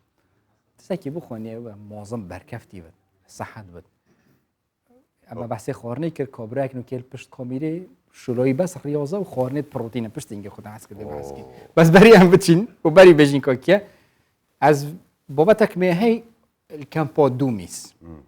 و هەفکۆرێت مە کرمۆنجی بۆدینی کرمۆنجیە نوویسی و ئەس ناخینم بزانی کۆبۆدینیۆت مۆتە نەگوت ئەزێ شعرەکێ بۆدینی خینم کە تێستەکێ بکە هەکە توێ سەرکەتی ئەم دەبێتە شعرێژی بخینە هەکە توێ سەر نەکەتی فەرقیە لەگەڵ شعری هەر نووسینە باش کاکە بە شێوازی شعر بخینەوە یەک دقا لە کەمپا دۆمیس یا پەنابەرن ڕۆژاوای کوردستانê نانê ڕەمەزانê تێفروتن و نانێکی تایبەتە bi meha Remezanê û gelek corên wî nanî jê hene û li Sûriye giştî û li Rojavayê Kurdistanê jî gelek daxwaziya xelkî li ser vî nanî heye. Wallahi efiya tewaw newetûnû based ne eger zanît ew nane navî çiya ew za têşî me de nazanim ba tuş nebîn ew nane mehrûk e mehrûk kada bibînîn kempê çawa tê te xwarin tê te firûtin Di nava kolan û cadeyên vê kempê de digerin. Her kes bi xwe delîve dîtiye di vê mehê de kar bike. Lêkarê hevbeş got gelek ji van kesan dikin ew e firotina nanê Remezanê ye. Nanekê taybet e li meha Remezanê. Li Sûriyê bigiştî û li Rojavayê Kurdistanê gelek daxwazî li ser vî nanî heye. Xwedê nanekî şêrîn e wek tu zane. Gel ftarê xweş e. Xelkê me Sûriyê baravêtirê Rojava gelekî meعروف ev Remezanê ev nan e. Ez di hokê hatime ji ber wekî de şûlî me ev rezmal bûn got Xwedê ka me her ne meعروka bînin. Dilê me çi tu meعروka erê Xwedê.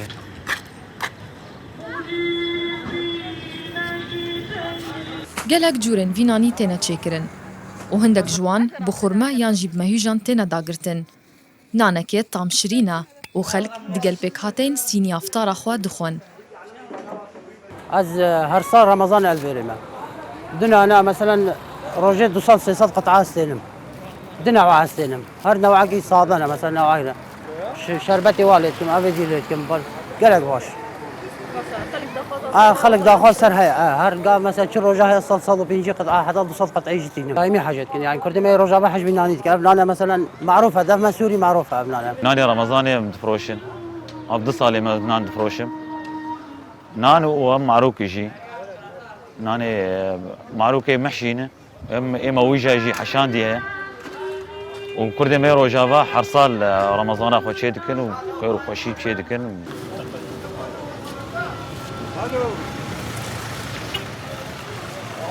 لیەک شوان فرنên govînanî çê dikin rojane heta nîzîkî 800 nanan jî tê çêkirin. Rojane ew rêje tê firotin, gofroşiyanên nava kempê de têne ji wê firnê dikirin. نانه رمضان وجمعية سوري معروف نفذ معروكة مشهورة يعني معروك سوريا ده قشتي دائرة معروكة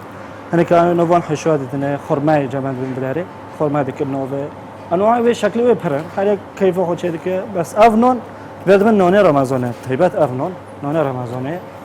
ويدجي روي الشاصد حطوا حفصد حطوا حيث نون أمجي شيء دكن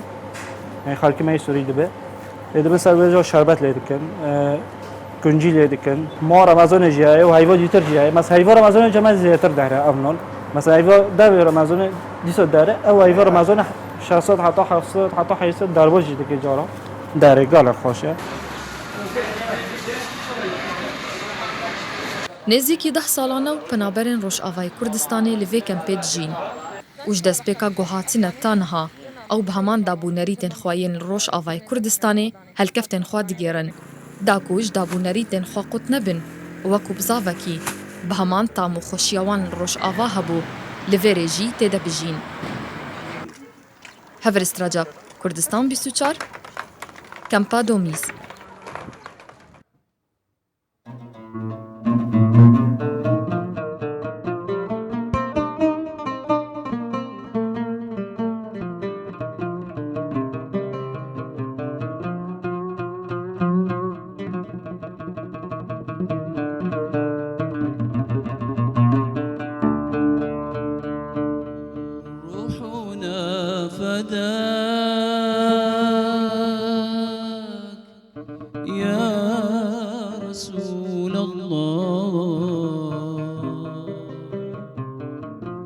سلام عليك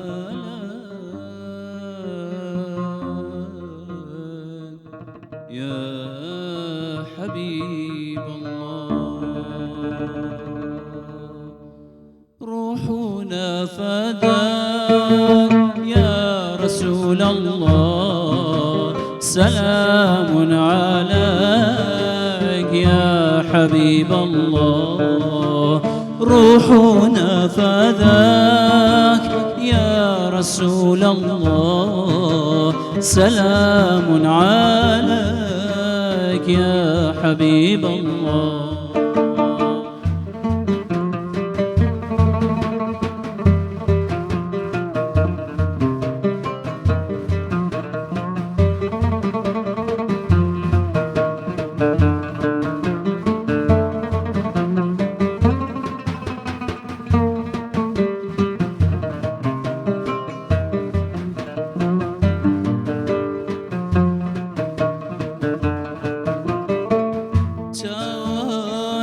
دقري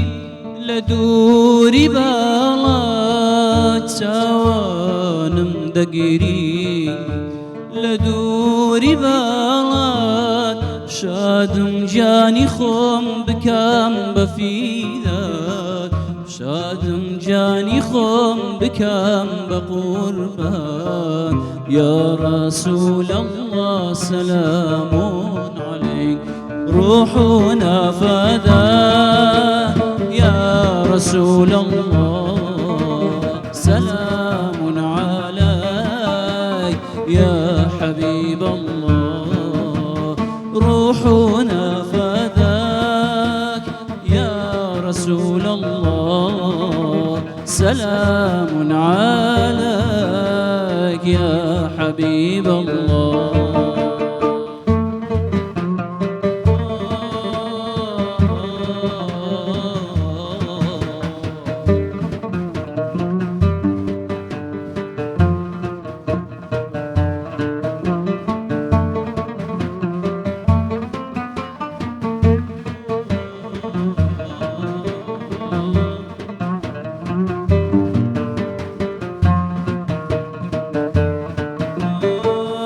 هرواك بالداران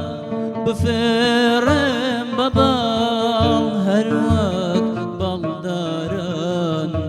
بفرم ببال، باسم مدينة بكم عرزي حال، باسم مدينة بكم عرزي حال. يا رسول الله سلام عليك روحنا فداك، يا رسول الله سلام عليك يا حبيب الله. روحنا فداك يا رسول الله سلام عليك يا حبيب الله. هرهبي يا اخوة، هرهبي اللهم صل على محمد. دنقد هر خوش نرم ريلاكس خوشة يعني هرچەند ماشەڵڵا دەڵێ يعني زیاتر خۆشە کە گوێ بیست بی گوێ بگری. دەنگشتە ئەم لەمێژە ماجبی دەنجی مامۆستا شوانی هەرهەبی یاخوا سەلامەتان کە یا ڕەبی. ئیدی بەڕاستی سرود و مناجات خۆی پەیامێکی پێیە، دەبی بە ئیحساس و بە تێکەڵبی لەگەڕی بڕوا بکە هیچ کاتێک شتێک لە دەوم لە زمانم دەرناچی لە دەوم دەرناچی ئللا خۆم تێکەڵاوی ناو شعرەکە دەبم، تێکەڵاوی ناو ئاواز و ئەو هەستە جوانە دەبم دەگەم لەو ئیحساسی دەزانم باس ئەو ئیحساسە دروست دەبی لۆی ئەوەی جێگر بە ئەوەی بەرامبەر هەست بەو ئیحساس و تێکەڵاوی بکاتن بە تایبەتی لەگەڵ خودی شعرەکەی خودی شعر و خودی میلۆدیەکەی دەبی ئەو تێکەڵاویە تێکەڵچێشی هەبیتن ئەگەرنا ئیحساس دروست نابی چێژ نابەخشی ناتوانین چێژ بەخشی وە پەیامەکەشت بە جوانی ناگەێنی چکە بەڕاستی ئەو سرود و مناجاتە دەتوانم بڵێم هیچی کەمتر نییە لەو محازەرات کەسیان محازەراتە وتارە چونکە ئەو شەو تێکەڵچێشی ئاوازەکە شتێکی زۆر جوان دەبەخشی بە ئاسانتر وە لە وەختەشی کورددا لە 3 دقە ئەتو دەتوانی پەیامێکی جوان بگەینی بە تایبەتی هەستی شاعران هەستێکی تایبەتە تۆ ئەگەر لەگەر ئاوازێک بیرێ پەیامێت هەوسڵ جۆم گەهن باقی دەنگیوێ سلامە دیانە گرنگی تایبەتی کاکە ژوان لەوەدایە کە خۆی میوزیک ژەنە هەر هونەرمەندێک هەر گۆرانی بێژێک کە ئالەتێک یاخود با بڵێن ئامیرێکی موزیکی زانی بژەنی ئەوە زۆر زۆر ئاسانکار دەبی لە بۆ مەسلەی ئاوازدانان مەسلەی تەکنیک مەسلەی ئیحساس یعنی ئەو هەست و ئەو ئیحساسی لە دەنجی مامۆستا ژوان سێودین هەیە دەگەڕێتەوە بۆ ئەو دەست و پەنجەی کە لە ئامێرەکە پێی دەژەنی ئەمن یەک لە بەرهەمەکانی کەلۆی ناردم بەرهەمەک بوو عود بوو جەمبوش بوو دەف بوو وابزانم پیانۆش بوو گوتی هەر هەموو ئامێرەکان بە خۆم ئەسپم کردێ بە خۆم ژەنیتم هەر هەموو بەخۆنانیە بەڕاستی ئەوە جێگای دەستخۆشی و جێگای خۆشحاڵی مامۆستا ژوان مادەمەوە بەردەوام ناڵە پشتنگی ئەودێ دەبێت بەسجا پشتنگە پشتی بهێنەکۆدی چکی میوانێکی لیڤیامە وەختی بجام چ میوانی لیڤیامە و ڕیاضی نە خودێ وێ و نزانم خودێ پیچەکۆدی تاخیرکین ئەوان دێ بەهێنتۆن دێتەمە میوانێکی گەلێکی عەزیزە شەوە زۆر عەزیزە و مدربێ مامۆستا و هاوڕێ و مدربی من ڕاست بابێ مامۆستا فەرموو هلوکە هۆتەمە جەماعەتە خوبە ئەمید حەوز عەلەیکم السەلام ورحمة الله بەخێر بێ مامۆستا خود توقي اواني يعني اويا يعني زۆر سپاس بخير بك سپاس دەکەم باشی باشە نەحواتان ئەحواڵت کووە وەزاتان برین ڕاهێنەر بەڵێ مامۆستای ڕاهێنەرە کاپتنە ئیدیەوە بێ دەست پێکمانی کە مناقشۆن سەر دوی ئەبێ و سۆپ ئەحسۆس چتە نۆ دۆ پەیوەمەوەی جۆنتر گات وەرزشش ئەحساسی دەریان یاڵا ئاسنی هەرگرە و یاڵا ئەو تەرکیزە هەمووی تەرکیز و تەکنیک و ئەو شتانەیە دەبی زۆر بە جوانی بۆی بڕۆی چ دیتێ کاکە من بەس دادنیشم تەماشتن مامۆستا بەخێر بێی لەگەڵ ڕەمەزانێکوی الحەمدولله لەگەڵ کەش و هەوای نێو قاع و ڕاضە و یاریزانەکان وەرەوە بخۆم لەوێ گەمەی دەکەم ینی بەس بخۆت بڵێ نانا زۆر خۆشە خاستە ڕەمەزانان بە خۆ دەزانی سعات دوو نیوی نێورانێ دەکەینەوە حتا سعاتێک پێش ئفتاری دوای ئفتاری سعاتێک حتا یەکی شەوێ دەکەینەوە ئەجواکەی خۆشە زۆر ئەجواکەی هەمووی قەرەباڵغ بەڵێ خاستن دوای ئفتاری هەر زۆری زێحامە ڕەمەزانێ وجان بینە سەر وەرزشۆ لە جوانیە و هین هەمات و بێژی گەلە زێدەتر تایبەتن وێ و گشتیشی وەرزشە بڵێ یعنی ژبووی تەندروستی مرۆڤی بۆش بوو هەیڤ ڕەمەزانێدا گۆڕانکاریەت 180 پلاب سەر وەرزشوانی داتنیۆنژی وەرزشە خودی ئاسایی کە توەکی بەری ڕەمەزانێ نا بەخۆی تەسیر دەکا بڵێنە خاستن ئەوانەی بۆ پاڵەوانتی ئەوانە خۆیان حازر دەکەن یان هەر وەرزشوانێک بێ خۆتان دەزانن وەرزشوان خواردنی زۆر دەوێ خواردنی تەندروست یعنی نەحموو خواردنەک لە ڕەمەزان تۆ گەر بە ڕۆژی بی ئەو پەڕەگەر پێت بکرێت دوو وەزبە یان سێ وەزبە نانت پێ دەخورێ وازام زیاترت پێ ناخورێت چکە معیدەت تەحمل ناکە بەس دوای ڕەمەزان نا بەرنامە هەیە یعنی مەسەلەن ئەوانەی دیانەوە کێشیان دابەزێن یان ئەوانەی بۆ پاڵەوانتی خۆیان حازر دەکەن یان ئەوانەی هەر بۆ خۆیان تەمرین دەکەن هەر کەس و بەرنامەی خۆی هەیە باشە ببوورە ینی با سەرەتا باسی دوو چین بکەین دوو پۆل هەنە مەسەرەن لەوانەیە کە یاری دەکەن بەشێکیان ئەوانە دێن وەکو جۆرێک لە ڕەشاقە و وەکو حاڵەتێکی ئاسایی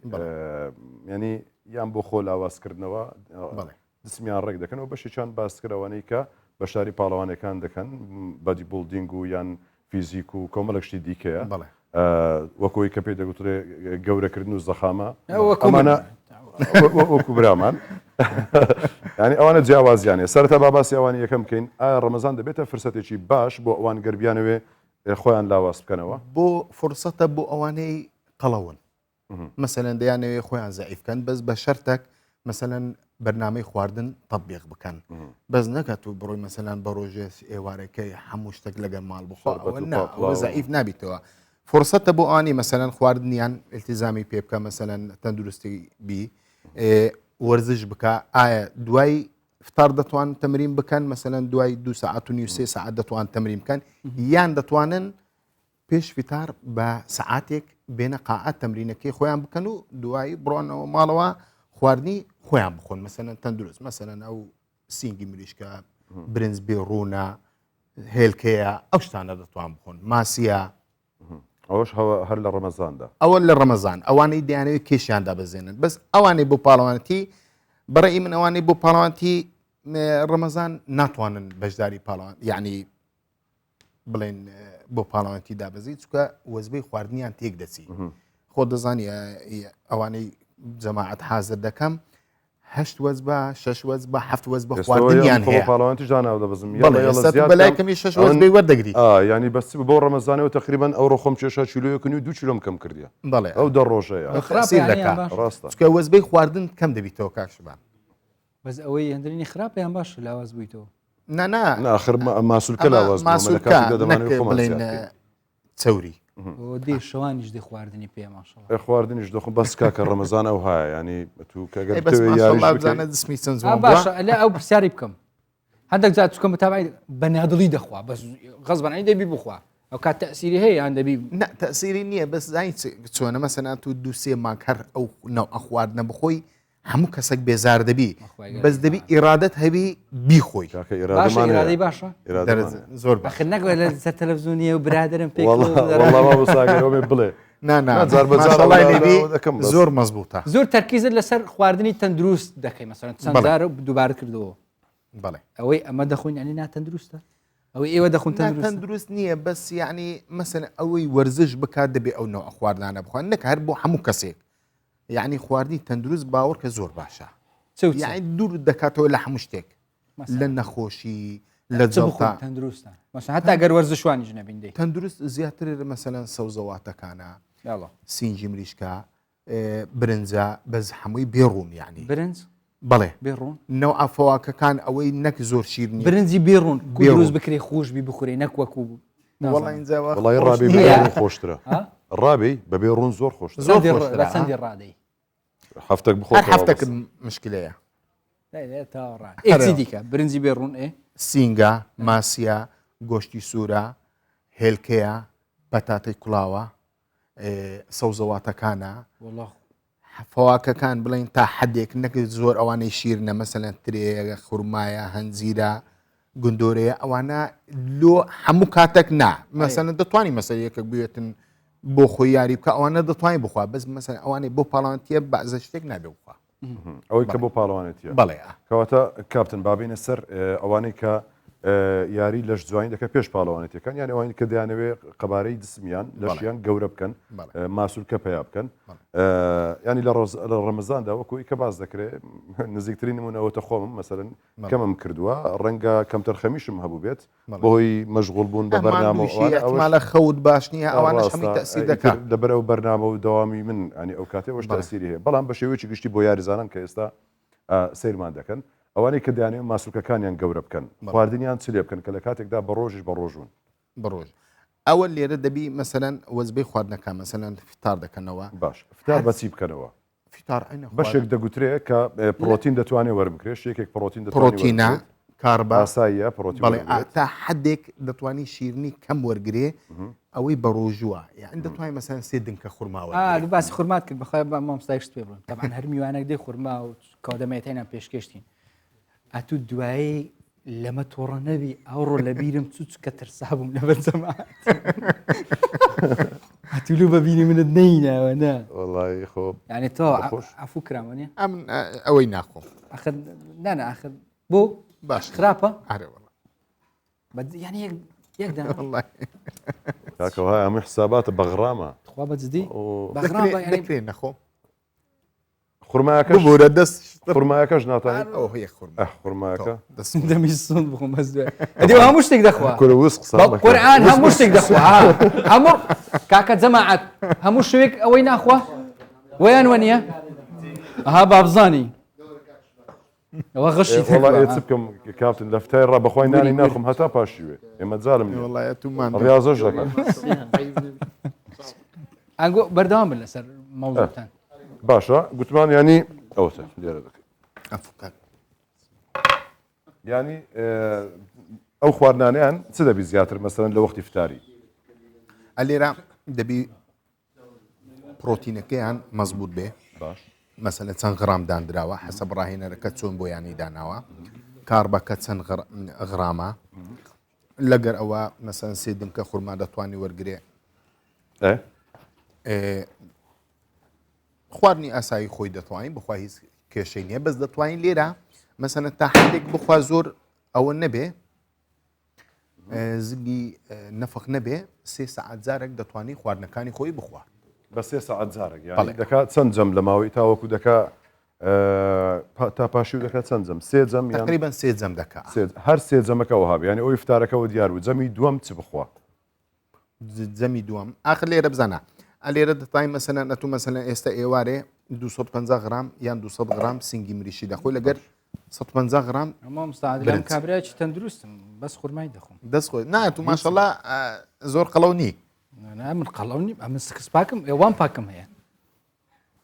سکس پاکم نیە ئێوان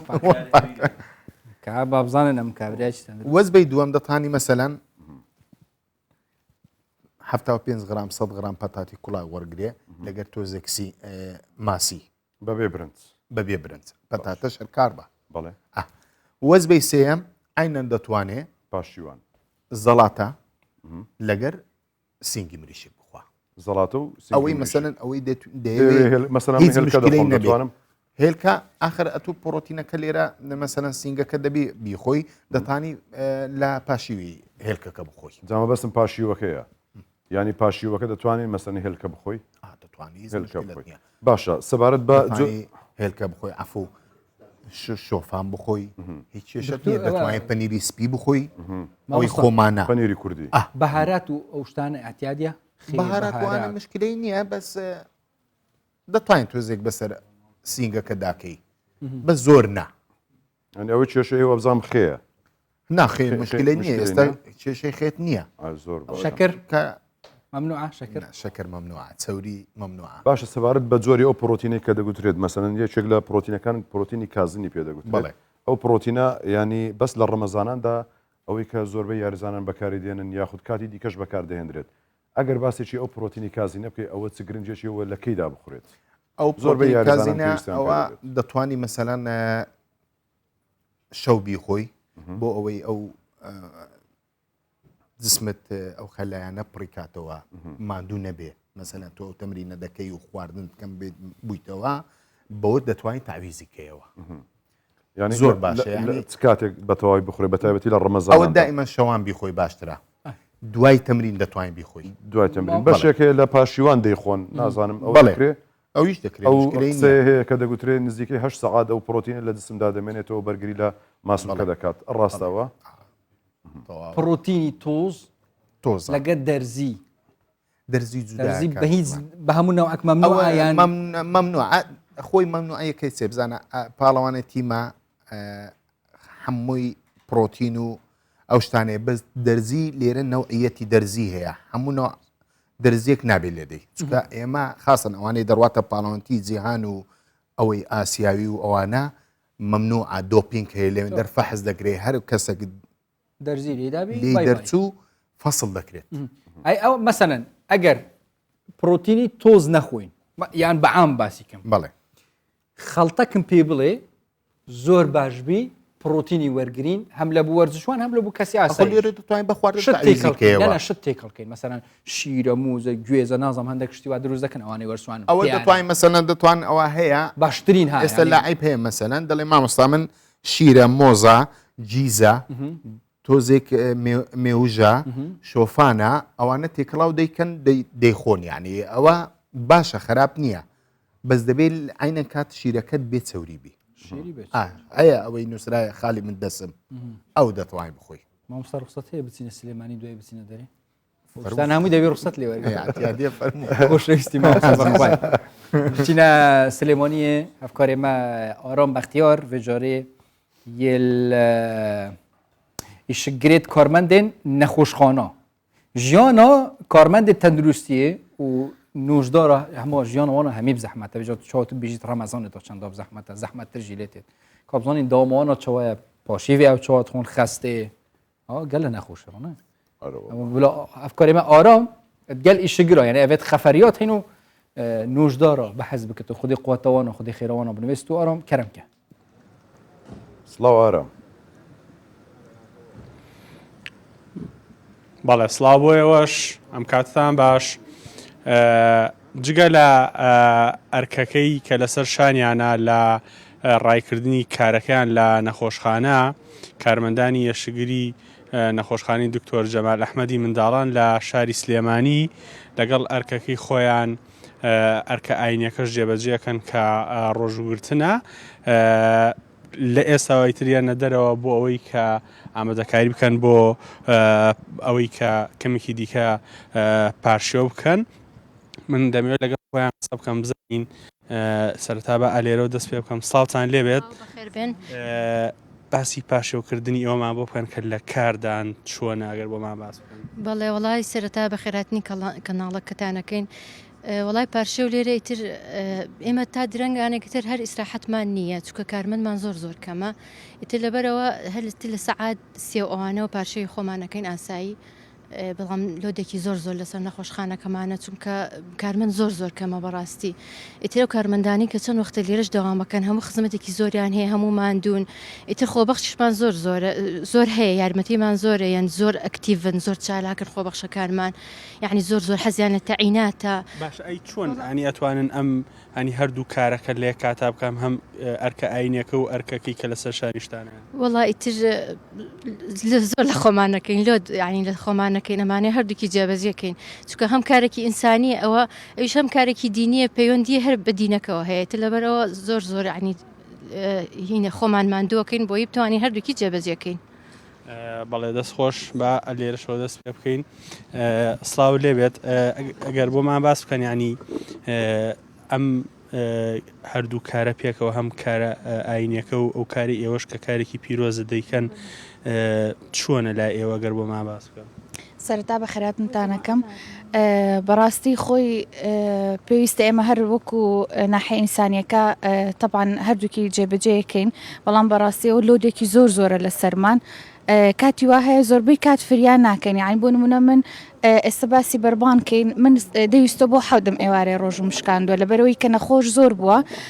نەمانتوانیوە یعنی نەخۆشەکان بەجێ بێڵین و بڕۆین کە نانی خۆمان بخۆینیان ڕۆژ بکەینەوە بۆ پارشێش هەمان شتە جاری وایە کە نەخۆشەکان زۆر بێت ئێمە زیاتر خەریکی ئەوانە بین اینجا ئەچین پارشێوەکەین و بتوانین بەپە لە شتێک بخۆین هەبووە لە کاتی پارشویا لە کاتی بەرمانگ حاڵەتێکی لە ناوکاو هاتبێت بەڵێ زۆربەی کات بەڵێ خەریکی نەخۆشەکان بووین یعنی وتمانە ئەوان لە پێشترن لەبەرەوەی ئیزدیحامێکی زۆر لە سەرمانە یعنی لایەنی ئینسانەکەمان بەلاوە مهمتر برووە لە خۆمان ئیتر داوا لە کەناڵاکەین بەشکم دەنگمان بگەێنن کارمەندمان بۆ دابینکەن سە لە ڕووی ئیداریەوە زۆر مدیرەکەمان زۆر بەنەشاتە زۆر هەوڵی بۆ یاوین دەستخۆشی لە دکتۆر پشدەرەکەین لە کاک دکتۆر سەباحەکەین بەڕاستی کا خالیت زۆر یعنی لە ڕووی بیناوە لە ڕووی هەموو شتێکەوە زۆر ئیتیمامیان بە نەخۆشخانە زۆر پاکوتەمیزە نەخۆشخانە بەس ئەوەمان هەیە مشکلەمان کەمی کارمەندمان زۆر کە معنی ئەوانی لێرەشن خزمەتیان ئەوە زۆر یعنی توانایان نەماوە بەڕاستی داواکارین ئەو خۆبەخشانەمان بۆ تەعینکەن ئەو عەقدانەمان بۆ شتێک لێک بکەن تەعینکەن زۆر هیوای دەنگتان بکە زۆر سپاس یعنی هەندێن ژوانیان ئەو دیمەنەی کە بینن یعنی بەڕاستی ئەو دیمەنەیە کە ینی ئەبێ هاوڵاتیان هەست بە بەرپرسیاتی ئەمان بکەن کە چۆن هەم لە کاتی ئەرکەکانیشە ئەرکە ئاینەکانیش بە دیهێنن و زۆر جاریش ینی ئەو کاتی کە کاتی بەرمانگیان کاتی پاشێوکردنە ئەگە حاڵەتی لە ناکاویشان بۆ بێت ینی ئەو ئەرکە پێش ئەواخەن کە یان بەرمان بکەن یاخود کاتی کەمی بمێنێ بۆ بانگی بەیانی بۆ پاشێوکردن ئەو ئەرکی کە لەسەر شانیانە وەکو پزیش وەکو کارمەندانی تەندروستی جێبەجێ دەکەن.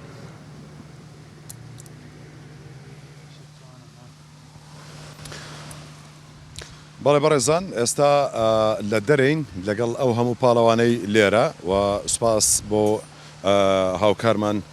ئارام بەختیار لە سلێمانیەوە لەگەڵمان بوو.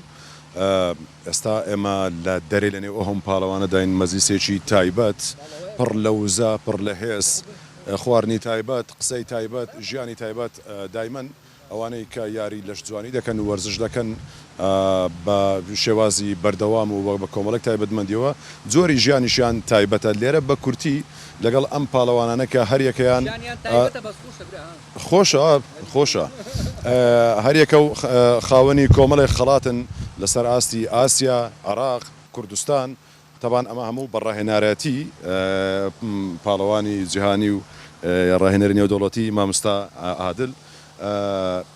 بەخێرایی لەگەڵ پاڵەوانەکان پێدا تێدەپەڕین بە هەریەکە خۆیان بناسێنەوە يلا دێ خەڵاتەکان باش بطولة أندية العراق للمتقدمين هاوي تشيم بريز هاوكار فرم هو تا أو تشيو كاكا أو باسي بكا كاك هاوكار تشوني سلامت بي كاكا درين سواستكم أو بطولة عراق ساڵی پار ئەنجامدا لە سلێمانی بەڕێوەچوو بطوڵی متەقەدیمین بۆ پێگەشتووان لەوێدا پلەی دووەم بەدەستێنا بە سەرپەرشتی مامۆستا عادل بطوڵەیەکی زۆر بەهێز و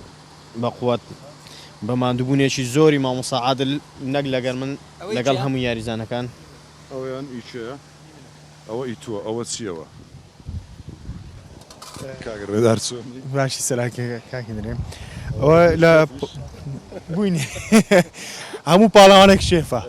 ئەگەر پاڵاوان نییە ئەگەر شێف نەبێ بەڕاستی هەموو پاڵاوانێک دەبێ ئێمە لە خواردنی خۆمان بزانین چونکە خواردنەکان زۆربەی با بڵێن دەبێ معلوماتمەی تاوامان لەسەر هەبێت ئەوە هی منە بەڵێ بابە هەمووی زێرە هەموو یەکەم هەمووی نەجمە و ئافرینەوە مەدالی زێری پێ دەڵێن ئەو مەدالی زێڕینی پێ دەڵم ئەو خەڵاتە لە پاڵاوانێتی کشوەری ئاسیا لە وڵاتی لوبنان پڕێوەچە بوو کە ساڵی پار کە مانگی 11 بوو توانیم پلەی یەکەم بەدەستبێن بوو مەخاوانی پرۆکارت لەسەر ئاستی کشوەری ئاسیا وەکو کوردێک زۆر سوپاس بۆ خوا و زۆر سوپاس تایبەتی مێ بۆ مامۆستای عادل کەمال کە زۆر لەگەڵم ماندی بۆ ماوەی چەند مانگێک لەگەڵم بوو کە پێکەوە لە ڕاهێنەی پێدەکردم و ئیدی زۆر سوپاس بۆ خۆ توانیم پلەیەکی باش بەدەست بێنم وەکو کوردێک محتەریف دەبینێ لە یاریزانێکی محتەریف و پیشەگەر بۆمان هەیە لە پاڵاوانێتەکانی مستەر یوڤێنس و پاڵاوانێتەکانی IFBB وۆرلد چامپیۆن لەو بوتۆڵانەی کە لە عالەمینە دەتوانین بەشداری بکەین و ئینشاڵڵا لە بەرنامەمان لە بەرنامەماندایە ساڵی بێتەوە ئینشاڵڵا ئەم ساڵ پاڵاوانێتەکانی جیهانی بکەین ئەوش هەر بە سپۆنسەری مامۆستا عادل و هەتا ئابەت هەر مامۆستا عادل ئەوە شەری منە ئەوەشی تووە ئەوە هەمووی منەوە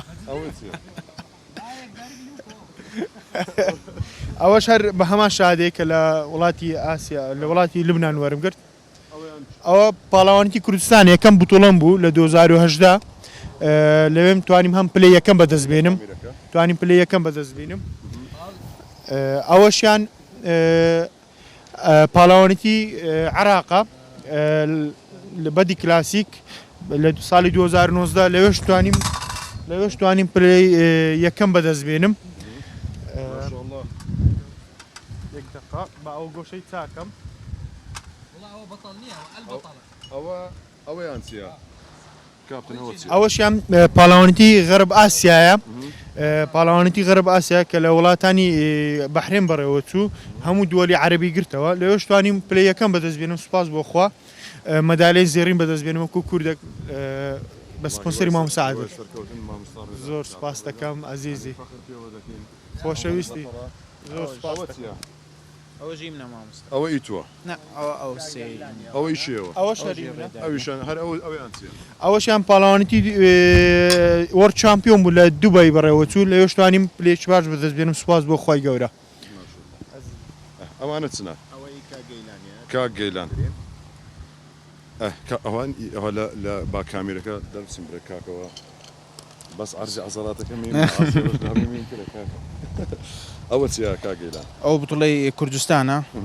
توانیم پلەی دووەم بەدەستبێنم 75 بەڵێ زۆر باشە ئەوەش بتڵی عێراقا ئەوە لە 80 کیلۆیە بەڵێ ئەوەش توانی پلەی سێم بەدەستبێنم ئەمەشیان بتڵی کوردستانە لەوەشیان توانیم پلەی یەکەم بەدەستبێنم پلەی دووەم عەفو 2016 ئەمەشیان 2019 ئەمەشیان 2015 هەمووی بەسەر بەرش مامۆستا عادل بەلاش پێت ناڵێن سانی على ئەبتاڵ کاکە نازم دەنگمێ مامۆستا عادل سێشتم پێ بڵێ کە ئەگەر یەکێک بیاوێ ببتە پاڵەوان دەبی تێیدابی لە جسم یعنی بەڵێ طبعا ئەو ڕاهێنەرەی کە تەمەشای یاریزانێک دەکا کە دەزانی دەبێتە زوو پاڵەوان هەر کەسێک ئەگەر عیبنێ بێ ڕوتت کردەوە زمت کە تەمەشات کرد حرفی ئێکس بوو ئەوە قەت لێ مەترسێ کە دەڕواتە سەر ستێج ئەوە بەبێ نەتیجە حرفی ئێکس شان کە پان بوو ناوقەدت باریک بوو ڕانت گەورە بوو ئەوە پێی دەڵێن ئێکس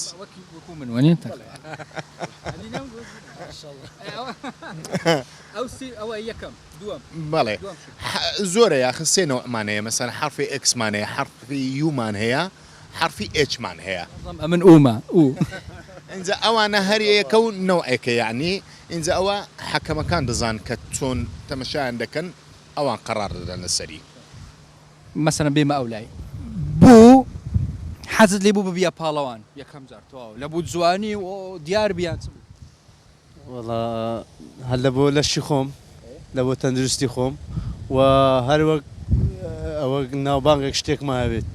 خۆشە بە ناوبانگبی و ئارێ وەڵا زۆر پاڵەوانتەکەی من ئەوە یەکەم تۆڵای کوردستان بوو توانیم پلێ یەکەم بەدەست بێنم لە وەزنی 6 کیلۆ ئەوەی دووەمیش تۆڵای NPC بوو لە هەولێر ئەنجامدا نێودەوڵەتی بوو لە بتوڵە شەباب بوو یەکەمم هینا لا IFV ئەوەی شاد مەخوارێ پرۆ کارتەکەی ئەو سێم بوو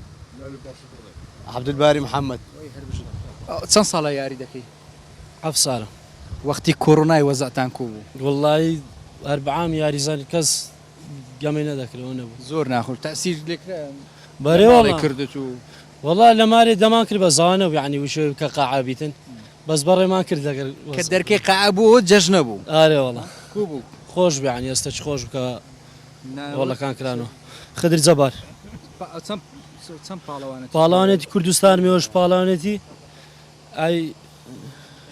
MPC پرۆ ئەوە ئێکس بووی وای بووی چ بوو مامۆستاعات بەرد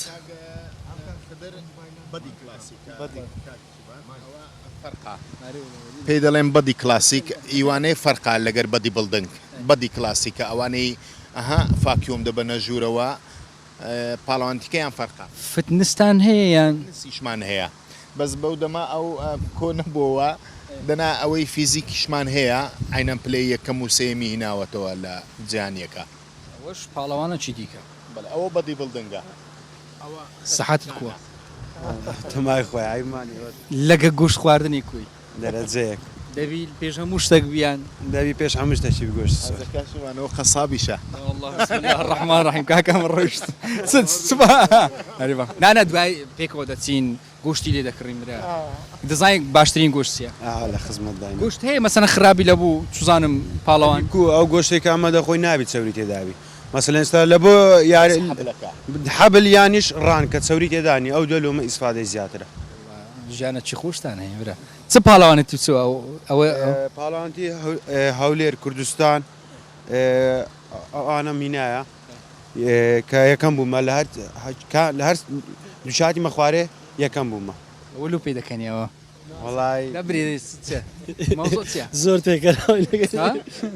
برەوە هەنە بینا ئیشەکە ها خۆم تێکە دەکەم وەی دوایی چم لێنێ بەسەلام ئەوە چە ئەوەش مەدالیەکانمانە ئەوە MPCە ئەمە هەرسێکمات نەخوارێ MPCەوە ئەس بێ مەسەلەیەکی ناوی خۆشی بڵێ حەسەن محمود کاکە دێنەوە لای کاک هاوکاری کاک هاوکەر ئیتو گوتمان ئەوە هیچ بوو ئەوە پاڵەوانتی عێراق متەقەدیمین دوو ساڵان بەشدارم کرێ بەڵام لە ساڵ ئەوەی کە ساڵی ڕابردوو ڕۆی پلەی دووەم تێداهینە پاڵەوانێتیش جیهانی لە مسڕ ئەنجامدا لەوێش ئاستم بەو شێوەیە نەبوو وەکەوەی کە ئێستا تێدا بووم لە پاڵەوانتی لە پاشان ئەنجام پلەی هەشتم بەدەستێنا بەڵام تا حدێک تۆزێک طبعاً کاریگەری زۆر زۆرە ئەسترێز بوون و قەلق بوون و کات و سات زۆر دەوردەبینی و بەخۆشت دەزانی وە زوروفی ئێمە و کە لە کوردستان یعنی ئەو گۆشتە ئەوە نەبێت ئەویان باست کردوەنە ئەوەشیان بە هەمان شێوە هەر پاڵەوانتی عێراق بوو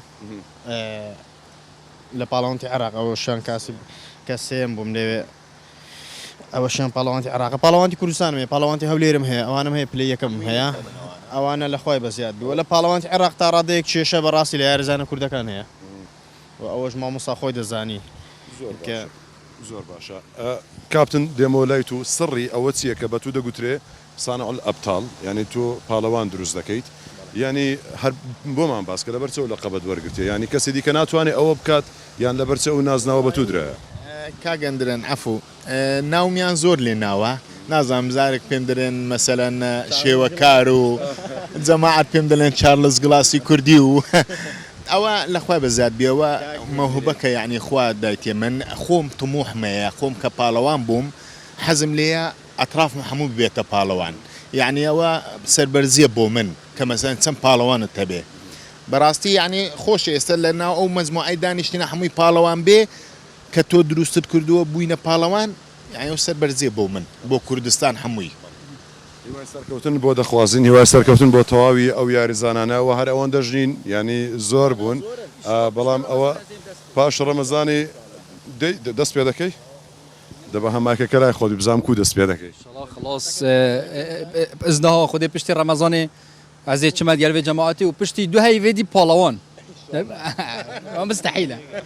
هم قال خوشحال بیم حاضر بينا وهمية يشتغل هر سركفتي من صحته وهر باش بالتمانية ما يدريش بد باشي وافشفه عبد الفريد بدو مايكينين تشتكي تايبت هنرمند حاجی جوان سیدین خدا حس کرده پیشکش کرد دیال جماعتی و پاشی و صحت و خیر و برکت بتو سلام علیکم خاطر و صبایج ساعتی که دی پاشی و خدمت ها بکین خاطر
دل آوی بو بینم قربان بادی دو بادل شاگون و ریحانا والول و مرزانا مدینه زوانا درمانی دردانا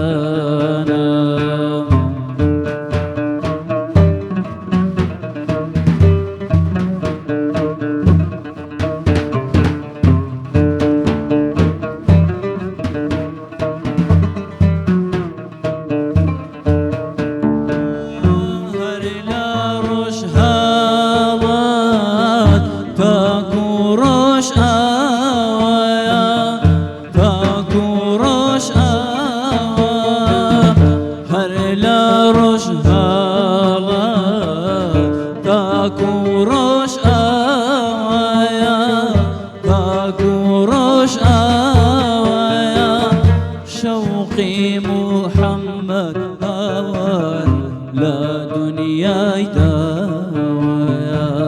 شوقي محمد قربان لا دنيا داوى شاقول ريحانا ولولو مرجانا مدينة زنزوانا درماني دردانا مدينة زنزوانا درماني دردانا